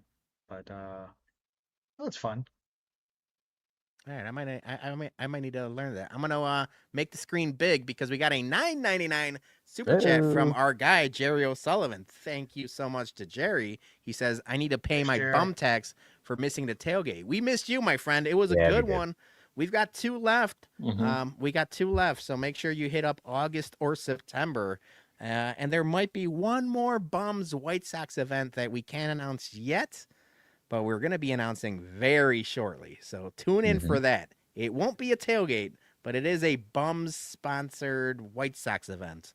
That'll be probably this week that we'll be announcing that. So stay tuned for that. But thank you, Jerry. Salud, my friend. All right, let me get these bums and MVBs back on the screen. Next up, we got Sidney Brown, Sid the Kid. He says, my MVBs to the bums for another stellar tailgate last Saturday, to Miss Melissa 024 and the entire fourth base crew for joining in the class pick in section 108, and the Murakami bobblehead. Bum of the week, the Sox parking ops for opening up the lots close to 3:30. That sucked. Yeah, let's talk about That was that. bad. Every time we line up to do these tailgates, obviously we're at the beck and call of whenever it is the attendants and White Sox ops decide to open up the tailgate. Sometimes it's way less than 3 hours. Sometimes it's like, closer to 3.5 hours early, and that's great, and that gives us time to set up. Other times like this, it was close to 3:30 when we tell people to show up at 3:30, so we have nothing set up at the time, and we're all running around like chickens with their heads cut off. That's tough. But yeah, that's not up to us. That's up to the parking lot ops. So that does suck. But yeah, we didn't get to talk about it during our Whiskey at Comiskey talk, but we had the entire Fanatics crew out there. The Avengers team that Chicago Sully assembled, of everyone that has a social media account and likes Chicago sports. He's just picking them off like Infinity Stones at this point. But it was really cool. We met a bunch of them. It was a really great time. So we appreciate them coming out. The bad part is there were so many of them, and there were so many new faces that, like, you've seen them on Twitter, that like you start talking to people, like, like I finally got to talk to Sully, like, because I missed the last tailgate and everything like that. Like I said, always have fun talking to Chuck from Barstool. But like, yeah, there were so many new faces, and it was awesome to see like how many people were from Twitter and stuff like that maybe we wouldn't normally see there because of the Bulls thing. It was awesome to see a bunch of new people, put names to faces and stuff like that. But yeah, it was awesome. We got to give a shout out to Julie Swyka, former 670 The Score talent, and she's been around White Sox Twitter for a little bit now. I know she's done the Au Jus. But she was like, "Oh my God, there's so many new people here. Like, we should get name tags." And I'm like, you know what? We've talked about doing that. I think we just got to do it, especially because as it grows, there's a lot of people that know of each other, but don't necessarily know what they look like or what even their real government names is. Because like you can know me as Bologna, but like that ain't my name. So it's like, yeah, maybe we need some name tags. So that might be a good idea. So next up is, speaking of, Melissa. She says, hey, the fourth space got ourselves a MVB nomination. Got to nominate the Bums for hosting and the fan squad, CC Chicago Sully. So yeah, thank you guys for coming out. JT says, MVB HBIC for his birthday. Happy birthday, Jason. Bum of the week, movie spoilers. Yeah, there's a lot of that going around. If you guys are Marvel fans, there's a lot of movie spoilers when it comes to both Spider-Man and Doomsday. So yeah, not great, but at this point I'm just used to them. But yeah, not great. Jeff says, MVB Mooney's parents for letting us have their son during baseball season. Yeah, that's how jobs work, Jeff. And then Bum, the top of the sixth inning on Friday. Yeah, we actually talked about that inning. Not great. Jerry O'Sullivan, salute Jerry. He says, MVB Kane for coming back to the Hawks. Bum of the week, mock trades. Nobody wants to read fan fiction. Also, fake Jeff passing accounts. There's been a lot of fake Jeff passing accounts this last couple of weeks. Yeah, the mock trades I've had enough with too, because none of them ever make sense. Like, if you think like NFL mock drafts are bad, MLB trade deadline stuff is for the birds. I just don't even listen to it. Like, unless something happens, then let me know. Yeah, dude, that shit, like, man, dude, like, it just drags forever, dude. And it's like people pulling pins here and there. But yes, the fake accounts, dude, like, they need to do. And the bad part is now is like these people with their fake accounts will go so far to buy the blue check mark just to really fucking get you. Like, I mean, dude, they're a deep cover, man. I fucking hate it. They're committed to the Deep bit. cuts. Yeah. Bad vibes from them. Bad vibes. Bad vibes. Yep. Bad juju. Angie, Hockey Girl, 3784. It's been a while since I've done one of these. MVB, any kind soul that has supported my book launch in any form. The kindness has truly touched my heart. Also, welcome home, Showtime. And then she says, Bum of the week, no bums for me this time. So welcome back to the Bums and MVBs, Angie. Congratulations on the book. We got to actually talk to her about the book, because I did not know this until she had posted it. So we'll get back to her about her book, because that sounds awesome. Fine Southern gentleman, the Colonel. a.k.a. Joe Bourbon, says, MVB, my dog Lemmy. He's just the best. Agreed. I've met Lemmy multiple times. Good dog. Now, there's levels of, all dogs are good dogs, right? Like, there's a level of like greatness to them. But then there's some dogs, they're just way better than other dogs. Lemmy is part of that group. And he says, bum of the week, good vibes only this week. See, he's keeping up with the good vibes. Yep. He got the memo. I like that. Sam Reeves says, MVB, sleep, just like Joey P's 14 hours on Sunday. I would agree. Bum of the week, this illness that kept me from enjoying my weekend at all. I make fun of Sam Reeves in kindness because I do genuinely love the guy. But it does sound like he's been going through it, and obviously we all know that illnesses are no fun. So, yeah, we missed you on Saturday. Even if I were to joke that you were just going to be sitting the whole time and not interacting with anybody, we still want that. I still want you in Lot B sitting in that chair. So hopefully you're feeling better, my friend. Yeah, we want you to feel better. Though I will say, if he did bring his chair, there was a good chance he would have been sitting in between cars because there were too many people. There's a lot of people there. Chairs just don't fit anymore. Right. So, and finally, wrapping us up, as always, Mailman Jack says, MVB, my sock summer for not being able to make it to the Sunday soak and getting you and Sammy in the tub. Great episode. Yeah, my sock summer had some family things to do, and he also had some Munetaka Murakami bobbleheads to take care of. So that was the reason I filled in, and that was a lot of fun. I enjoyed that. I'll talk about that in a little bit. Mailman Jack says, bum of the week, whatever illness is giving Sam Reeves such problems, it has to be hell. Agreed. All right, so that leads us to us. Let me get this and make it bigger. Let's start off with Joey. Joey P. I know you got to get your 14 hours of sleep, so we got to keep it moving. Why don't you start us off? That's exactly my bum of the week. Myself for sleeping 14 hours and missing pretty much all of Sunday.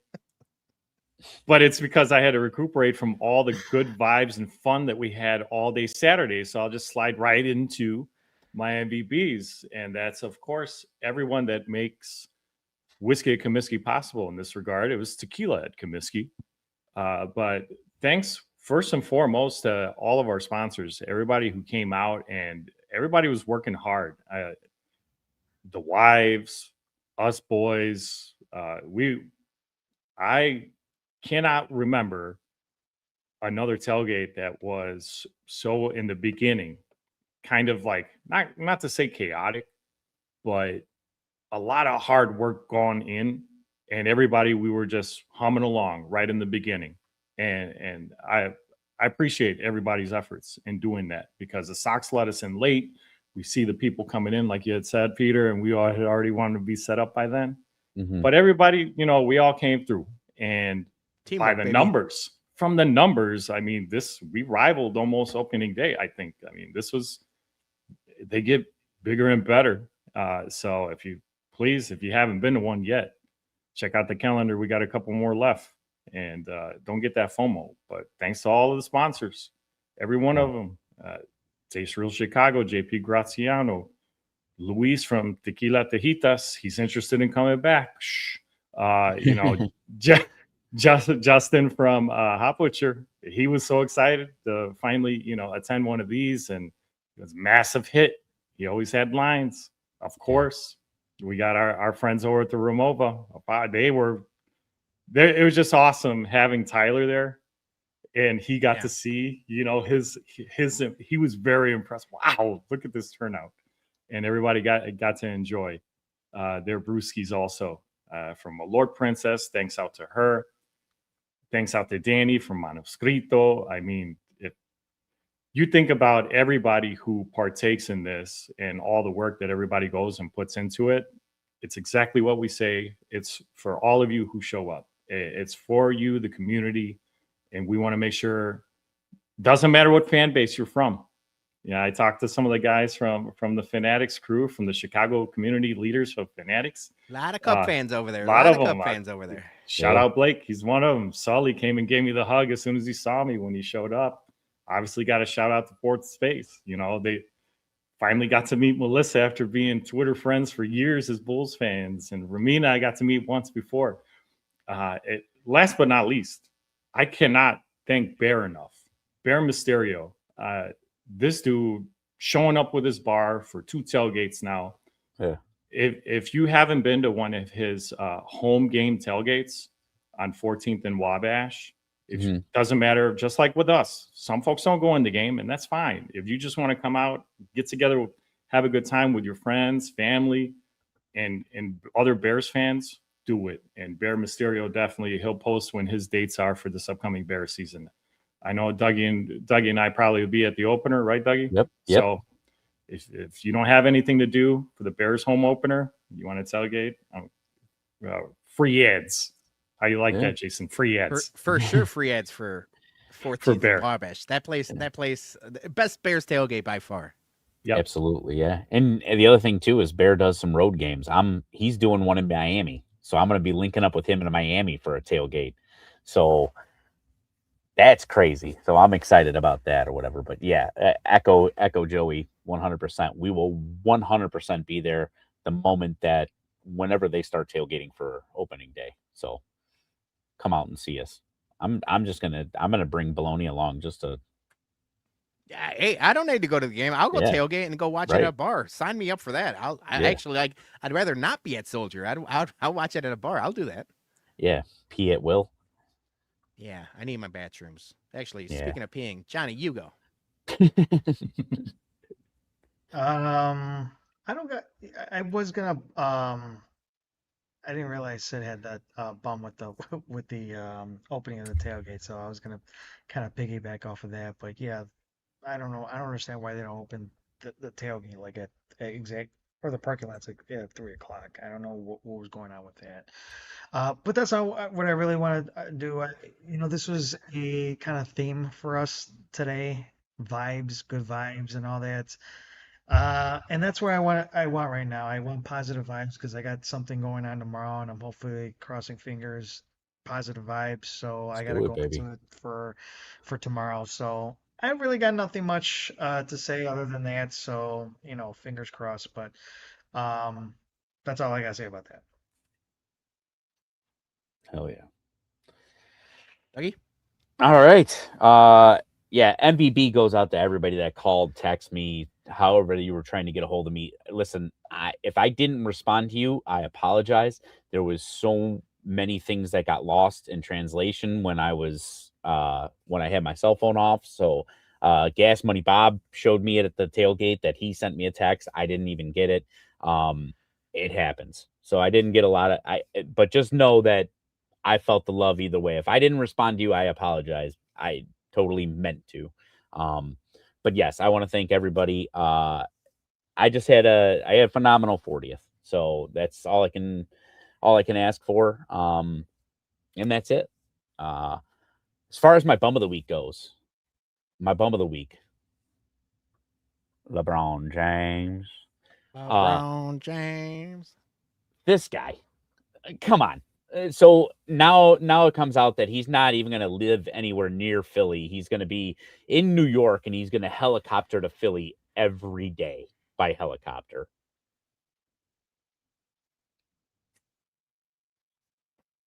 I mean, dude, if I was from Philly, I'd be pissed. Like, could you imagine if he pulled that shit and like he was coming to the Bulls, but then he was like, I don't want to live in Chicago though. Like Northwest Indiana, baby. Yeah, you know what I'm saying? Like, dude, like, and then here's the deal. I mean, like, obviously, I doubt that he's going to be the one that's footing the bill for the helicopter. It's probably the 76ers, right? Wouldn't you guys think? Because, dude, if you're renting a helicopter, unless he's just buying it and then paying a pilot, which I'm sure he probably could do too, but think about that. He's only getting paid $8 million a year. Is that correct? Yeah, but he's already made like close to $1 billion. I'm sure, but basically, like he's gonna waste at least $8 million figuring out this transportation shit. So, like, what are we doing here? Like, is like his desire to like get his championships up that much that he he's just got to fucking do shit like this. Like, it's one of the stupidest things that like I could ever fathom or whatever. But like, I saw one of the funniest things in the world was, did you guys see the fucking Fresh Prince of Bel-Air parody? I hate parody that they did. Did you see this, Peter? Yeah. I saw so I saw like the video on Twitter.